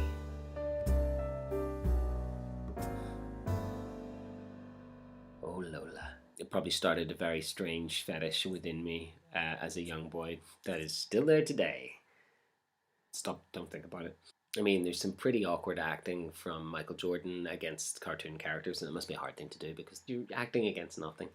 But also, there's just some ropey acting from Michael Jordan in general. But then, he's not an actor, he's a basketball player. One thing I didn't understand was the fact that when the big bad alien, voiced by Danny DeVito, comes down and sees Michael Jordan play basketball, he's like, oh, I want him. I want Michael Jordan instead of the Looney Tunes. It doesn't make any sense because, you know, he's an athlete. Early 30s, he has to retire. He's not got many years left in him. Looney Tunes are timeless. Use your alien head, Danny DeVito. What I learned from this movie is that Looney Tunes actually live in the center of the earth. That's science. That's fact. Space Jam. If you haven't seen it, watch it. I mean, if nothing else, it's certainly original. You won't see that again. If you like basketball, if you like cartoons, if you like 90s R&B, it's got the whole lot. I don't know if I have a rating system or if I should have a rating system, but fuck it. 4 carrots. The second movie I'm going to talk about is pretty new. 2018's Peter Rabbit.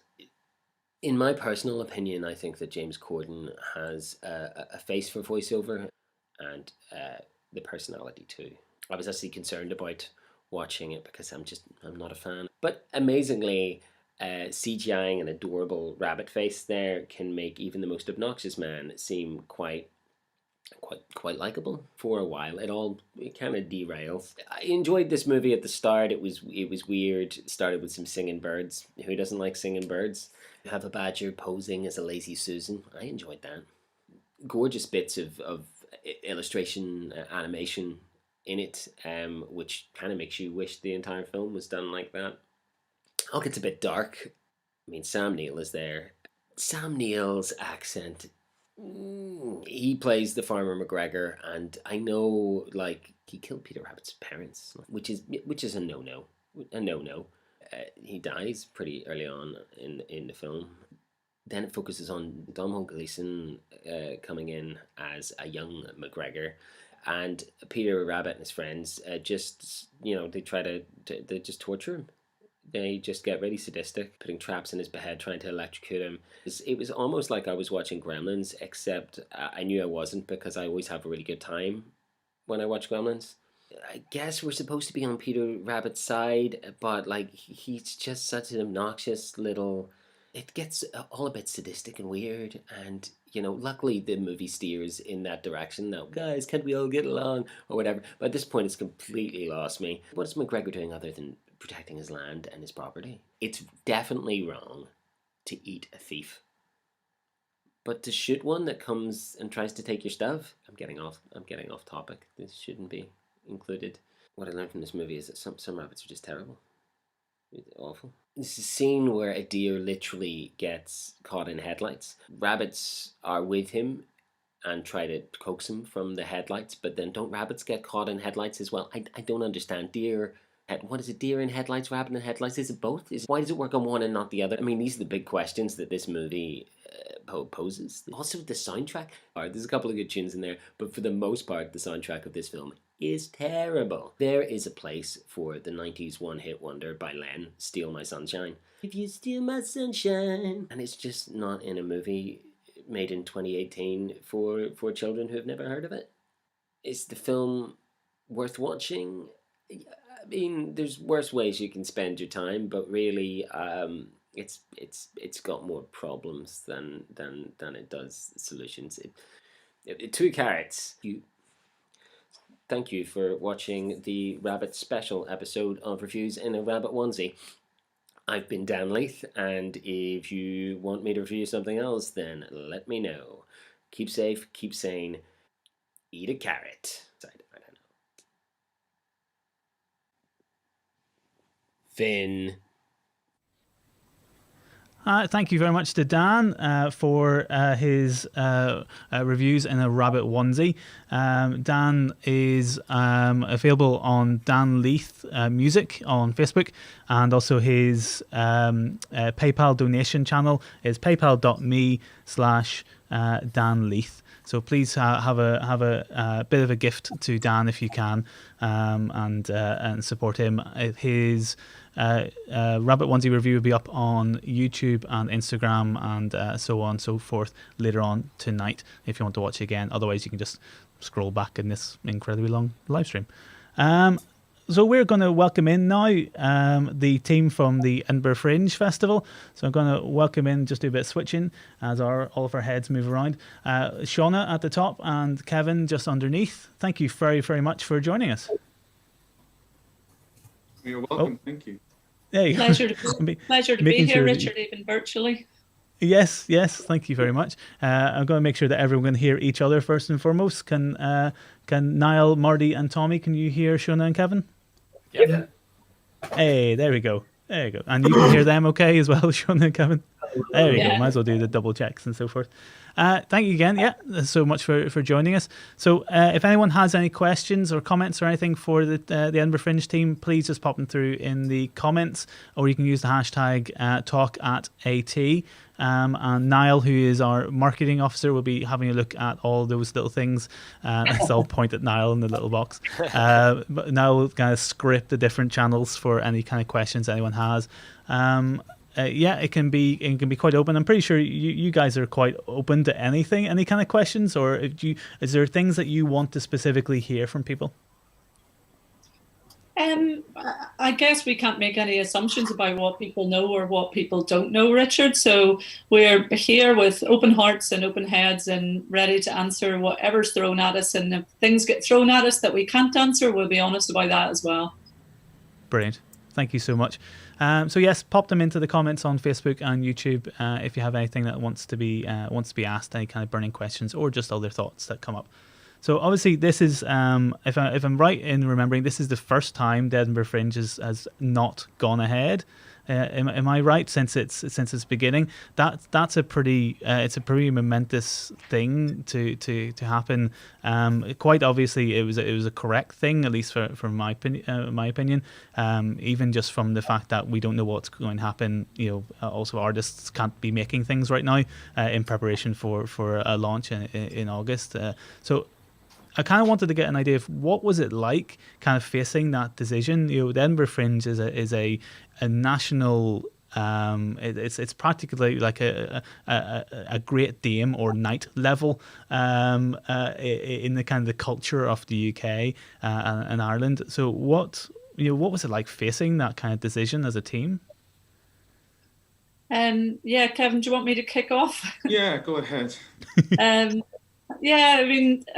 I guess the first thing to say is we were very minded that the Edinburgh Fringe isn't like any other festival, and we at the Fringe Society aren't the Edinburgh Fringe. We're the small charitable organisation that underpins it with supporting services. So it wasn't our decision to make. The Fringe is owned by so many, 323 venues and over 30,000 performers. And we already had a registration of over 2,000 shows, Kevin, wasn't it? Yeah. That's right. So it wasn't a simple matter of going, there's a pandemic, cancel the Fringe. There was a whole process and a whole series of conversations and consultations to go through in order to kind of get to that point and to bring people with us rather than us taking a decision that wasn't ours to make. So I think we're very minded that we're just the current custodians of this thing that has been going for 73 years. And with the Fringe, there's always a period of time that you need to take to listen, to talk to people, and to come to the right decisions on a consensus or collective basis. And I guess for us, the absolute critical thing was that those over 2,000 shows who had already paid their registration fees to be part of this year's Fringe, we wanted to be sure that we could get to a point where we could 100% refund those companies and artists. And that's not an easy process because the way the Fringe is funded, it's self-financed. It's not a publicly funded body. So we had a lot of work to do behind the scenes to make sure that we could remain solvent, actually, and also be able to repay all of the artists. So it was a really tough decision, and I think we're still, if you look at our faces, we're still kind of grieving for it because it is momentous, and it's such an important thing as a driver for so many careers and opportunities for people, and then all of those kind of micro businesses across Edinburgh and Scotland who thrive on this festival as well. Yeah, I mean, it must have been absolutely, as you're saying, a shock. It's a massive emotional kind of aspect to this. That you guys are at the helm of this. You feel a huge sense of onus that you got 3,000 other people on your shoulders, kind of thing. 2,000 shows. I mean, the emotional kind of weight of that must have been very hard. Kevin, you can talk the emotional bit. Yeah, definitely. Just to sort of reiterate and I guess highlight a little bit of what Shona mentioned there about the number of players in the Fringe. A thing that I like to say when we do road shows where we go on the road and talk to people in different parts of the country about how to bring your show to the Fringe, the first thing we like to say is there's no such thing as the Fringe. And that's always very confusing as an opener. But essentially, we're not the Fringe. All the shows aren't the Fringe. All the venues aren't the Fringe. Audiences are the Fringe. The media is the Fringe. The producers and promoters and the agents who come to book work on the Fringe, they're all part of the Fringe. So obviously, in making any sort of major decision, the canvassing of all of those opinions was really important. So it took quite some time, and I was on the end of fairly few emotional conversations, to be fair. And that was obviously that was very necessary, though, in order to get that broad opinion and have all those voices on the table to be part of any direction or any decision that we make. Yeah, I mean, can you talk us through with how did you kind of canvass that many people? What was the kind of process of that? I can't quite imagine trying to get the opinion and listen to everyone when there's that many stakeholders involved. Well, certainly, Shona, if you don't, I'll answer. Go ahead, Ken. Certainly, what we had at the time was a full team, and we were able to sort of obviously down tools of all the things that we were working on, and try to get those opinions and divvy those up amongst the senior management team and the rest of the team in the areas of interest and the areas of work they would normally do. So the people that they would normally engage with, suddenly this forum of Zoom meetings was exponential, I think, across our core team. So that's basically how we did it. And of course, people are vocal. People get in touch with us many times as the first point of call. So we were getting those opinions coming our way. But then also, I think, making sure that we got opinions from those who weren't as vocal is important as well. So we did have to carve out lots of time, book in lots of half-hour, 15-minute chats with people just to get their opinions and thoughts on what they see happening and where they see themselves as well. That's also really important. And also, Richard, kind of, structurally we're well set up as well to draw in views and thoughts from across the Fringe constituency too. I mean, this is the board of the Fringe Society is made up of 17 people, the biggest board I've ever worked with, and 12 of those are elected annually from the Fringe membership. So we have our a very representative board. We have a membership, and then we have, I think at last count, Kevin, we have what, 15,000 friends of the Fringe as well. So there are many mechanisms, but as Ben says, Zoom calls 50, 60 people on them at a time were not an abnormal thing over the last month. No, as everyone discovers Zoom for the first time, certainly its capacity to bring people in has been very helpful. Niall, there's a wee question on Facebook, is that right?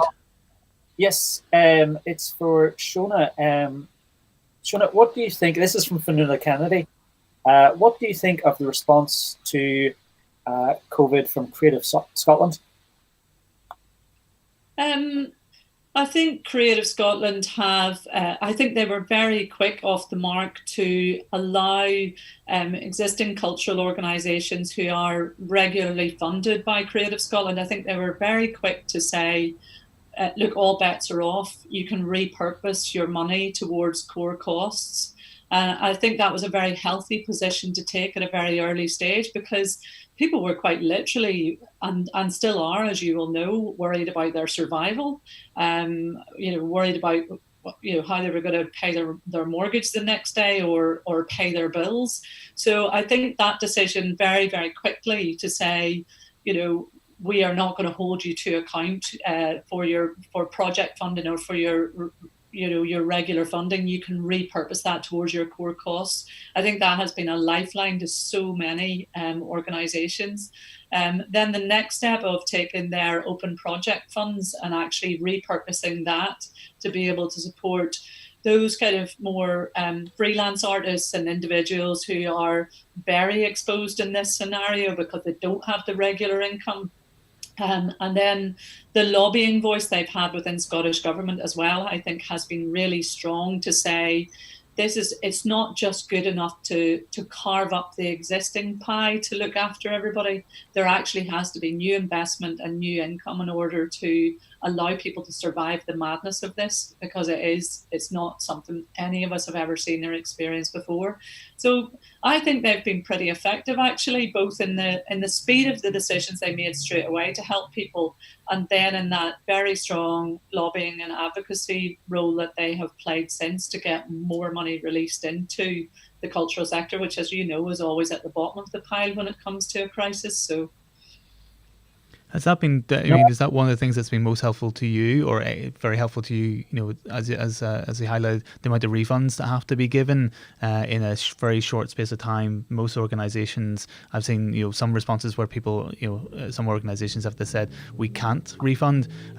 We literally, it would destroy us to give out refunds, and other organisations kind of saying no, we'll be processing it. It'll just take time. Was the Creative Scotland's response helpful in that for you in cash flow? Well, because the Fringe Society is not a core funded organisation in that way, Richard, actually, it was a point of principle to us that we see ourselves as a charitable organisation that is there, that exists to support the constituent parts of the Fringe. First and foremost in that is the artists and performers who give their creativity and give their time to be on our stages every year. So it was an absolute point of principle for us that we would not announce that the Fringe wouldn't go ahead until the point where we knew that we could refund the artists 100%. I can't speak for other people and the decisions they make, but that was absolutely at the core of our thinking. And I mean, the question you ask is a good one, because we are still on a 3-month rolling solvency basis. We absolutely put ourselves as an organisation at massive risk.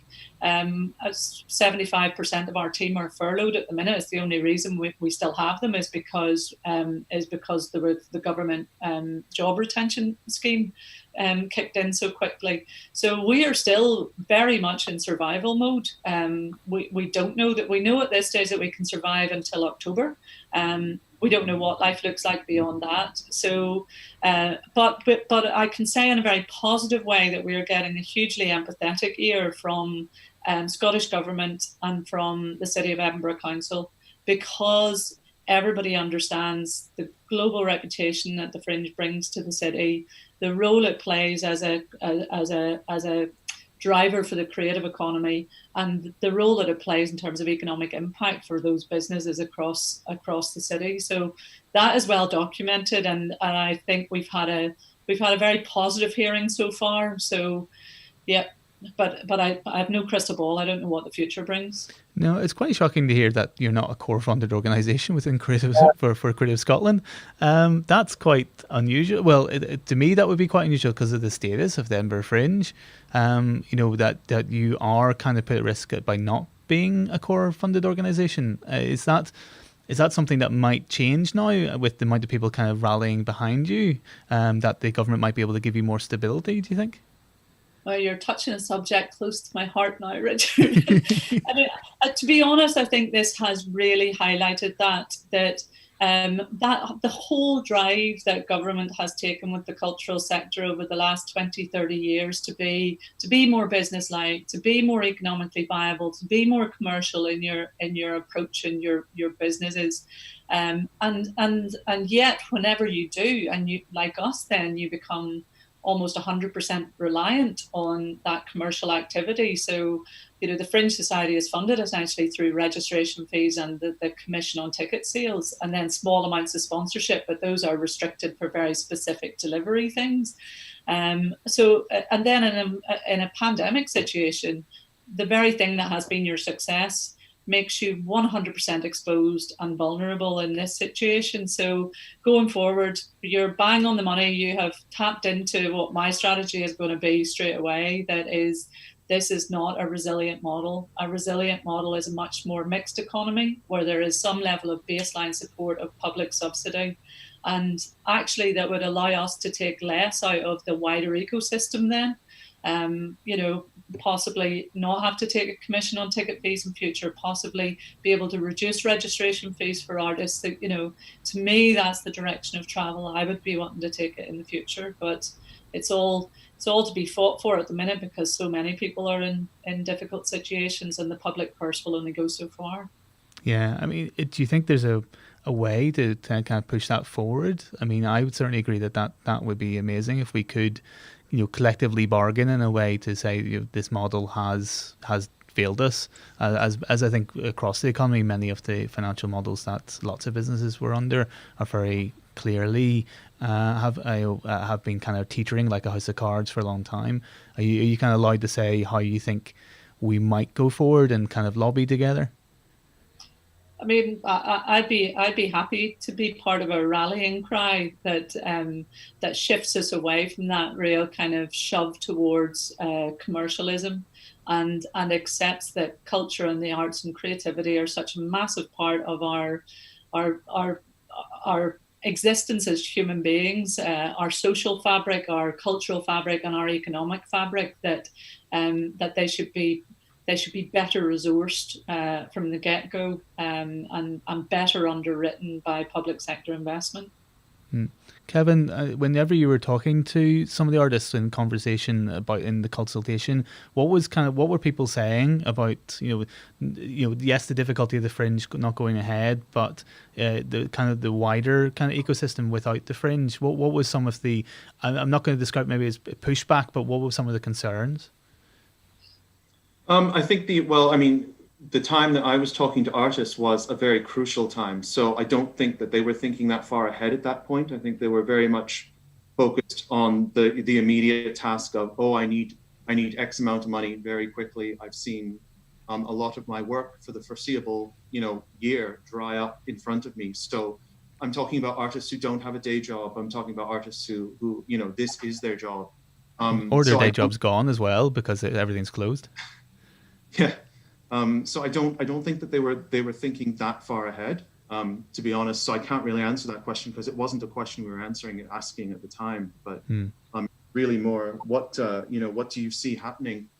Obviously, if the Fringe is unable to go ahead, where do you see yourselves? And a lot of it was a little upsetting. I have to be honest. But I think as long as we continue to hear that and accept it and understand it. That certainly if we're there later on to help, then that's the position that we want to be in. Brilliant. Niall, there's another question come in. Yes, this is from Kate Gilkey. And she asks, is there a danger if art organizations don't produce, understandably prioritizing survival/core costs, that audiences and the public won't value them as they disappear from view? I mean, I can try and answer that, Shona, if you like. I guess that's a possibility. I mean, everything and anything's a possibility, but I think the old saying, you don't miss the water until the well runs dry. I think that might very much be the case here, where yes, there's a lot of online content. There's a lot of things that people can do that is free or virtually free, like Netflix and YouTube, and all sorts of ways to consume culture in one form or another. But I don't think there's anything that quite replaces the live aspect. And I think once that is gone and that starts to sink in and people feel it, I don't see the arts being not being missed. I see them being truly missed, to be honest. I think people see that and feel that hole in their lives. So maybe, but probably not, I guess, is my simple answer. I guess if I can add to that as well, Kevin, I think when you said at the start you don't miss the thing until it's gone.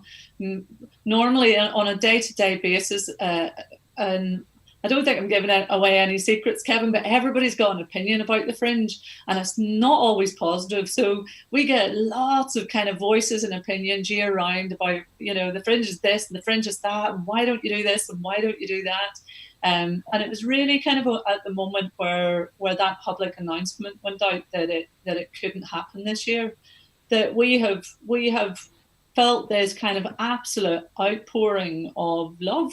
And of missing and shock, and it's definitely been a unique moment in my near 5 years with the Fringe now, that it's only at that moment where you say something can't happen that now people's focus is on when can it come back, how can it come back, how can it come back better, and as Kevin says, I mean, a lot of the calls I've been on, even with people around the world at the moment, there's so much that you can do online and there's so much that you can do with digital tools, but it's definitely not the same experience for theatre, for example. And there is an absolute kind of hunger, I think, for the moment at which the live experience comes back. And I think we're going to see a huge kind of resurgence of people wanting to be laughing together, crying together, experiencing arts in that extraordinary way when you're in a venue with other human beings and you're all reacting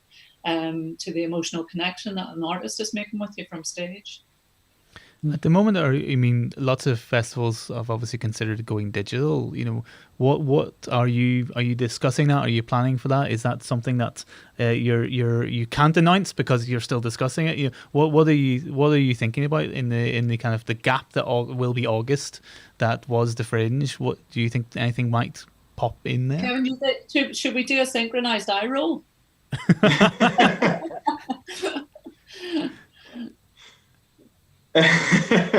Well, yes. I mean, we certainly have, that has been some people are already doing that. Certainly producing houses are doing that. Lots of venues are doing that locally and around the country. And I mean, it's there to obviously to see how it goes at the moment.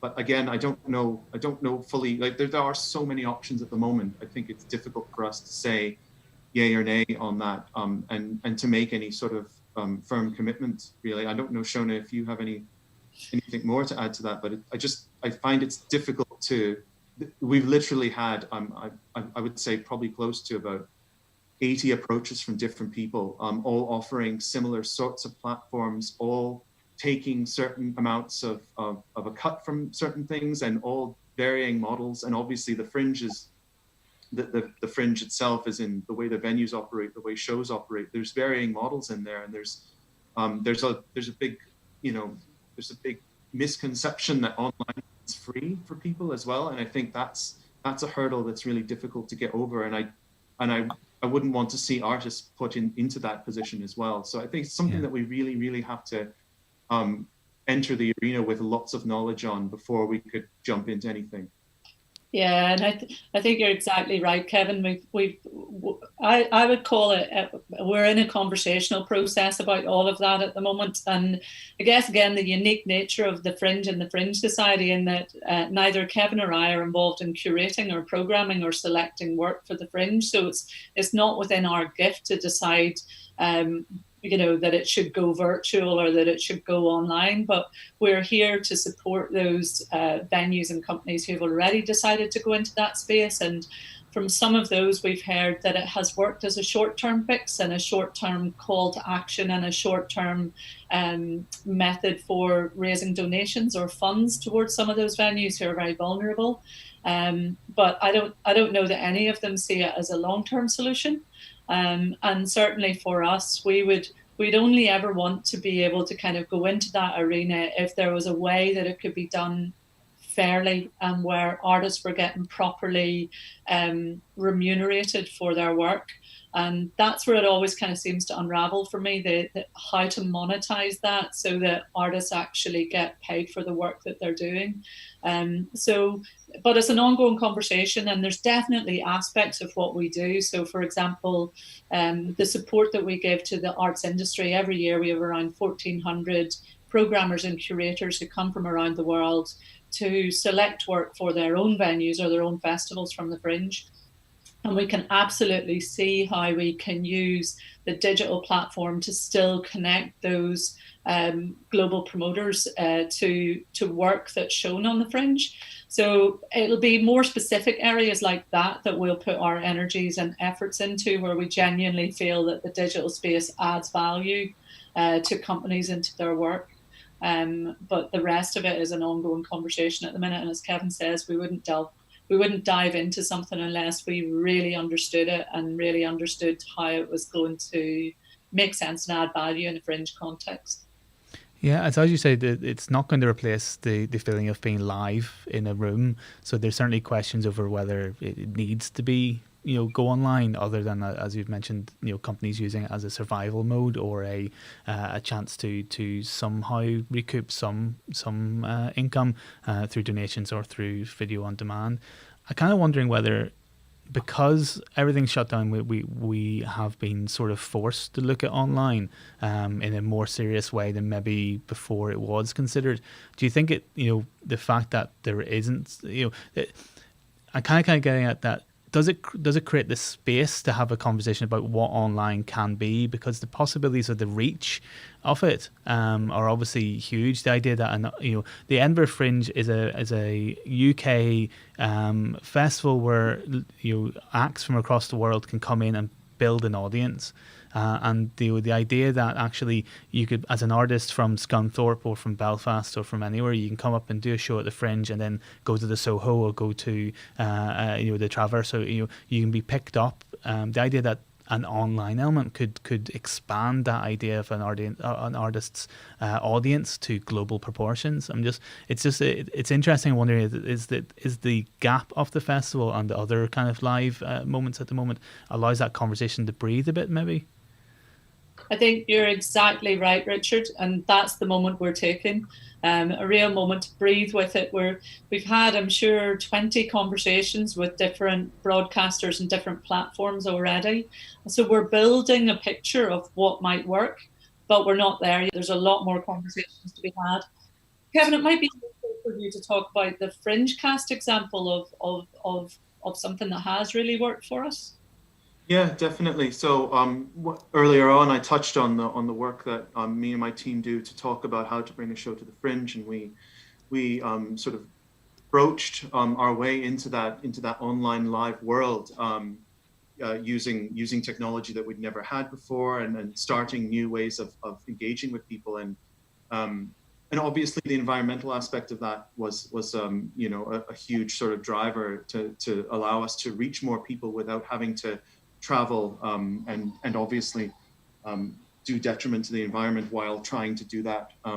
So opening up that realm has certainly allowed us to understand it a lot more. And certainly I think in terms of who you're trying to reach, what we've discovered with that is if you're doing something online, I think a lot of times the approach is a scattergun approach. It's a big announcement. Look at us, we're online, come and look at us. But it doesn't really, you have to do your marketing about that really, really targetedly. So you're looking for what is this for and who wants it, and go after those people and let them know that it's there. So that's what we found in that, we could usually put on our website and in our email bulletins that we're coming to London for the afternoon and come and meet us and talk to us about how to bring a show to the Fringe. And if we're doing that live, people pick up on that and book in a space for themselves and everything really quickly. But when we started doing it online, we noticed that we really started to have to work together with a lot of our sort of associates and alumni and other theatre groups that are based in London to get the word out to their shows and their artists and the people in their network. So so the online focus has to be very finite rather than that scattergun approach. I think we found to work best anyway. Yeah, no, I would completely agree. It's just exactly as like building a show. You know, we have to, you know, one of the approaches to building a show is, you know, who you're talking to, who you're talking at, and what you're talking about. And there's lovely kind of parallels, but I would completely agree. Niall, we've got another comment come in from someone we had before the show. Where are you seeing this, Richard? Oh no, before the show, if someone sent that to you. Yes. Yes, this is from Colin Rice, and he just asked. Obviously, like you're still reeling, like lots of people are from just the Fringe being cancelled. But he was just asking, how are you motivating yourself, or how are you, just keeping spirits up, planning for, planning ahead. The keeping spirits up one is a good question. Funny, Kevin and I were on a Zoom together earlier and talking about this and saying it's been like a roller coaster. One day you're kind of, yes, I can take on the world. I can see where we're going. This is all clear and sorted. And then the next day you're just like, holy shit, we can't socialize with each other. Our pubs are closed, our shops are closed. This is freaking weird. It's not normal, and it kind of hits you again like a sledgehammer. So it's like one day up, one day down. And I think for us at least, you have to understand that people who work at the Fringe Society are there because they absolutely love it and they want to be there. So at least for people like Kevin and myself and the small core team we still have, we're just busting a gut and completely focused on what we can do survival-wise now, what we can do to stabilize ourselves, and what we can do to reshape the Fringe and the Fringe Society going forward. And there's a huge opportunity and an excitement in that. The ones I feel sorry for are the ones who are furloughed, because they all want to be in work.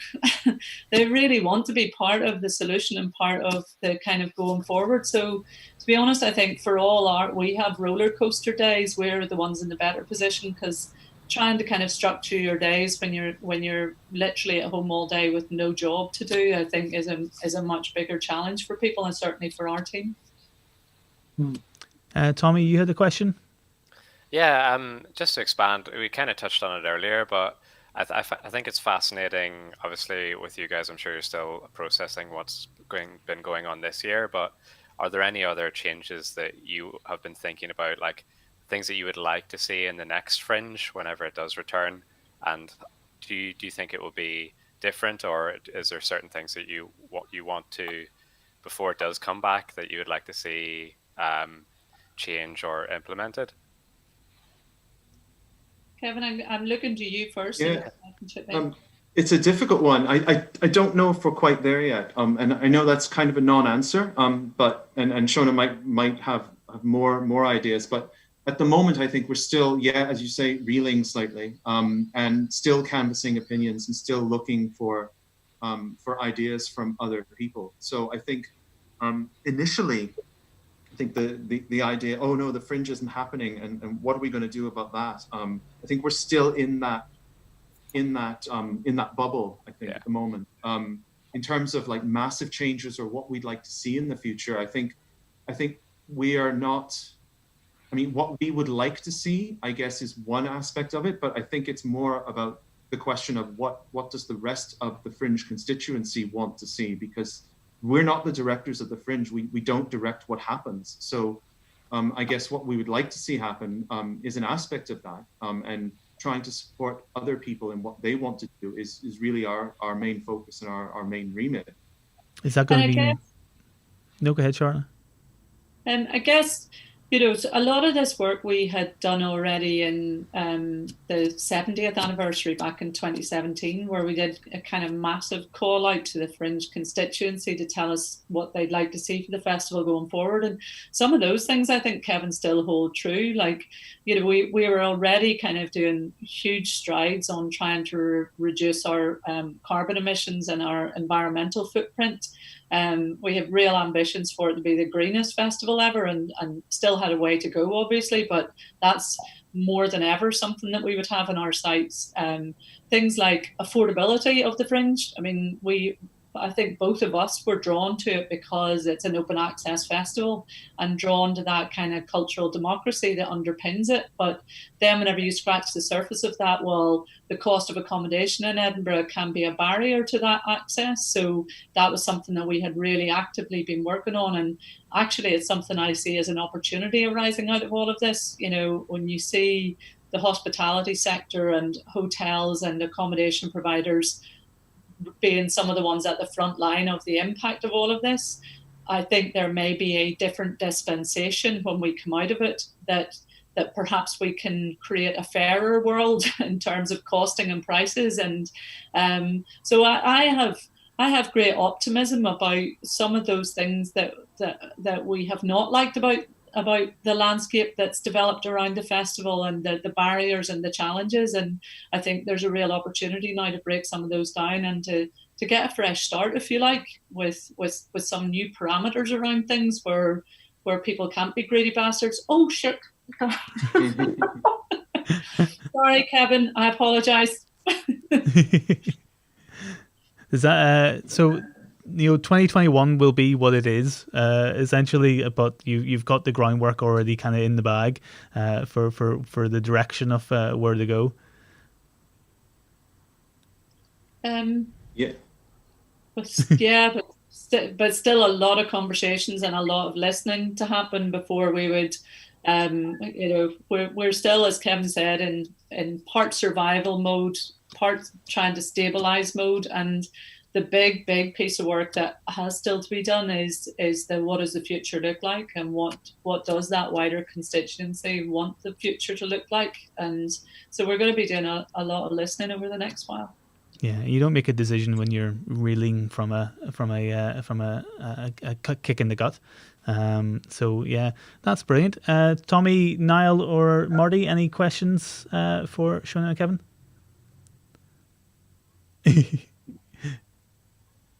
Oh, I think we've lost Niall's audio. Oh. Oh, yeah, we have lost Niall's audio. No, Niall's talking, so he's obviously got a fantastic question, but can't ask it. I'm going to just double check online because Niall can't tell me anything. So, but thank you so much for joining us. It's been fantastic to kind of get to talk to you. It's one of those kind of rare, nice things that the quarantine has kind of given us the time almost. I know you guys are very available normally, but you've actually got a little bit maybe extra time for your 7th Zoom call of the day to be to us this time. So thank you so much. The pleasure. Thanks, Richard. Thanks, everybody. We're going to play a little track from Marty now. This is a song from the 16th of April that is part of Marty's Song a Day for a year.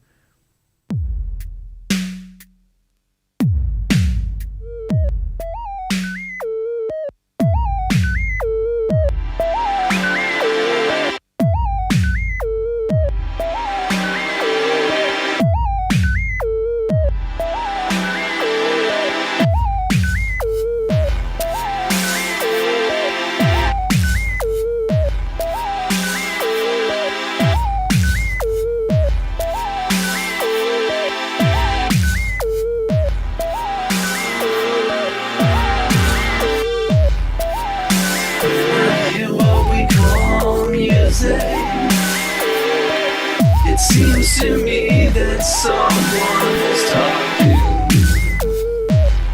talking about his feelings or about his ideals of relationships.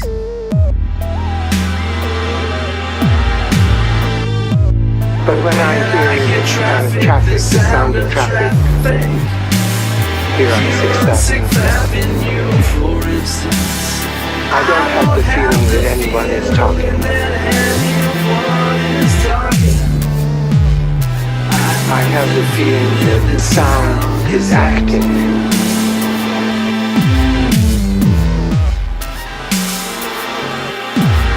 And I love the activity of sound. What it does is it gets louder and quieter, and it gets higher and lower, and it gets longer and shorter. It does all those things. I'm completely satisfied with that. I don't need sound to talk to me. I love sound, just as they are. And I have no need for them to be anything more than what they are. I don't want them to be psychological. I don't want a sound to pretend that it's a bucket or that it's president or that it's in love with another sound. I just want it to be a sound.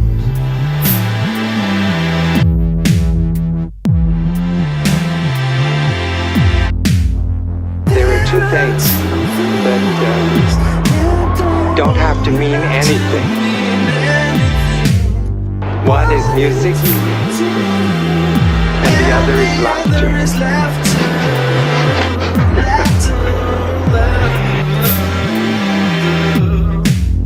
In order to give us very deep pleasure.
And that was Marty's Song a Day for a Year. That was I think the 16th of April. Marty, what was behind that track? A few things.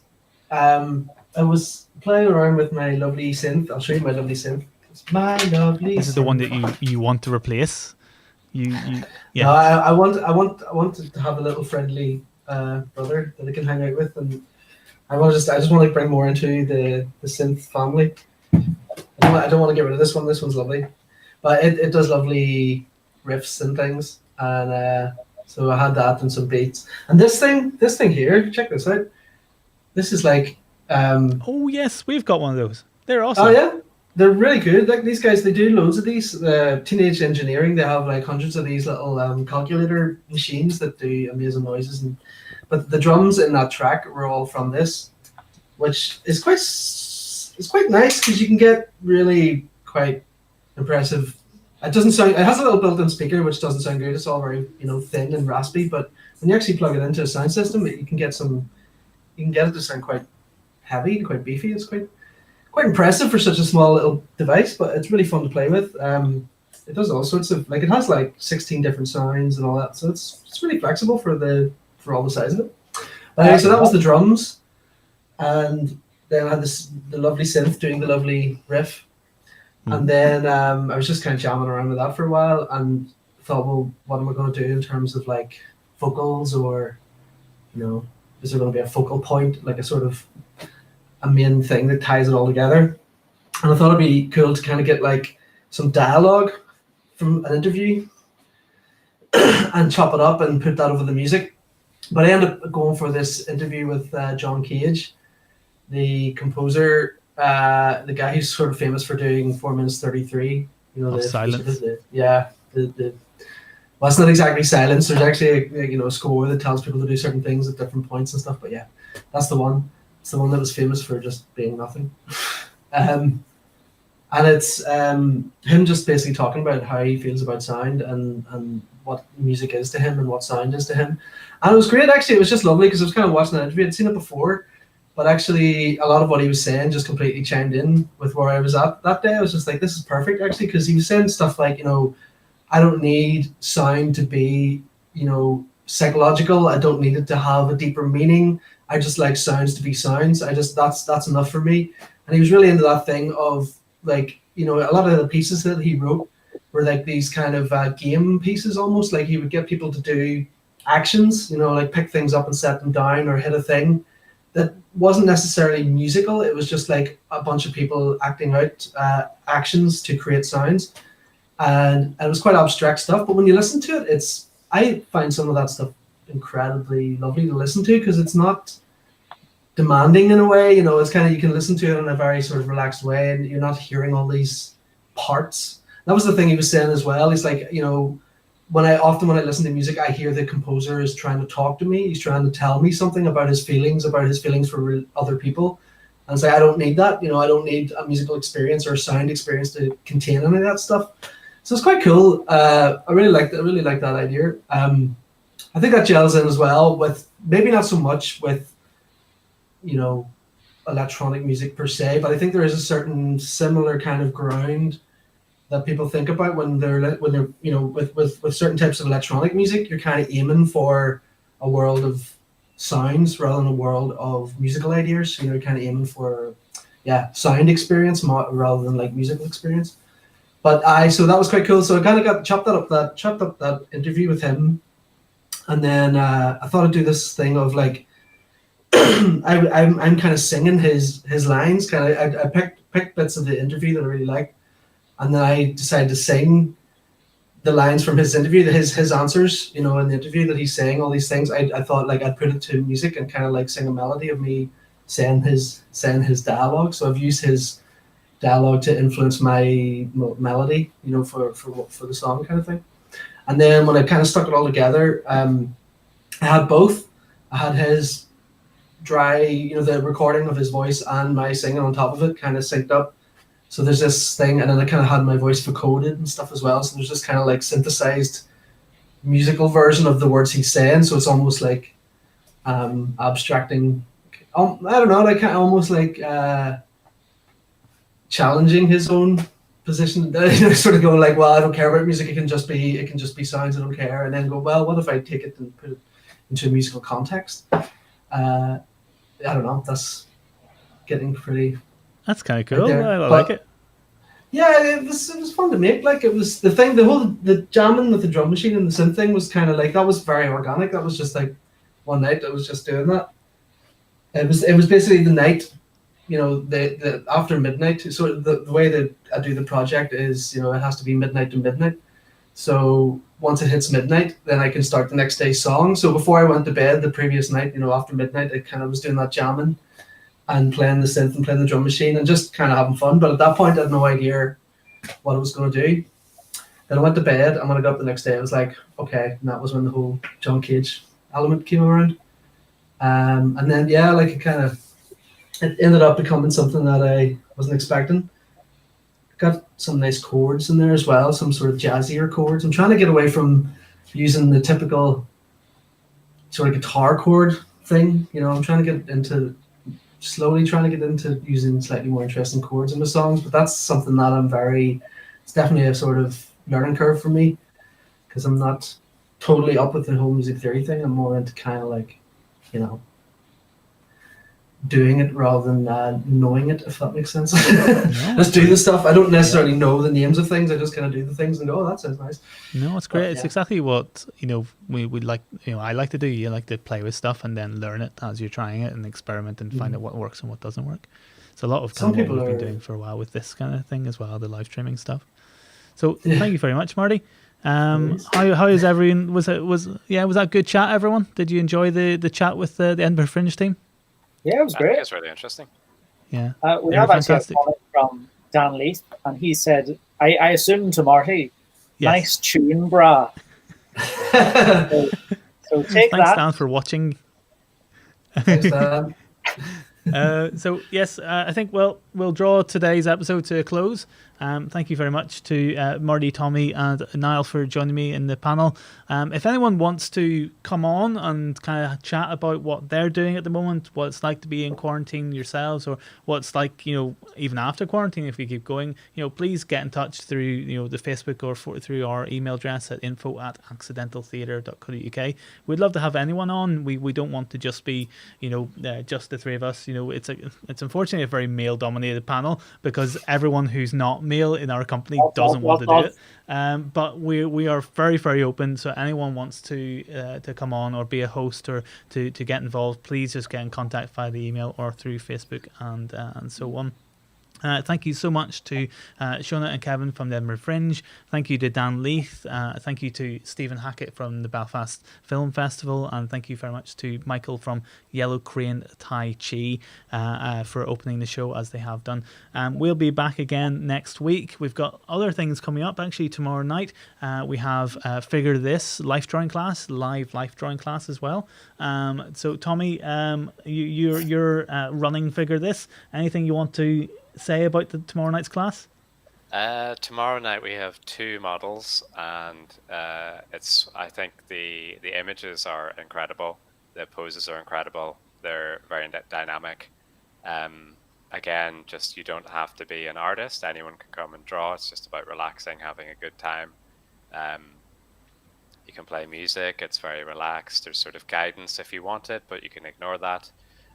But generally it's just a nice thing to do on a Friday evening, unwind at the end of the week. Brilliant. Booking links are on accidentaltheatre.co.uk/workshop. You can also get access to it from the Eventbrite if you just Google or search Figure This, the direct booking link. And also on our accidentaltheatre.co.uk/live, there are links as well to the different classes coming up. That will be live tomorrow night. It will only be available to those who book, though, because of the nature of it. So you are supporting both Figure This, Accidental Theatre, if you book, but also you give a donation from Figure This from the previous class, didn't you, Tommy?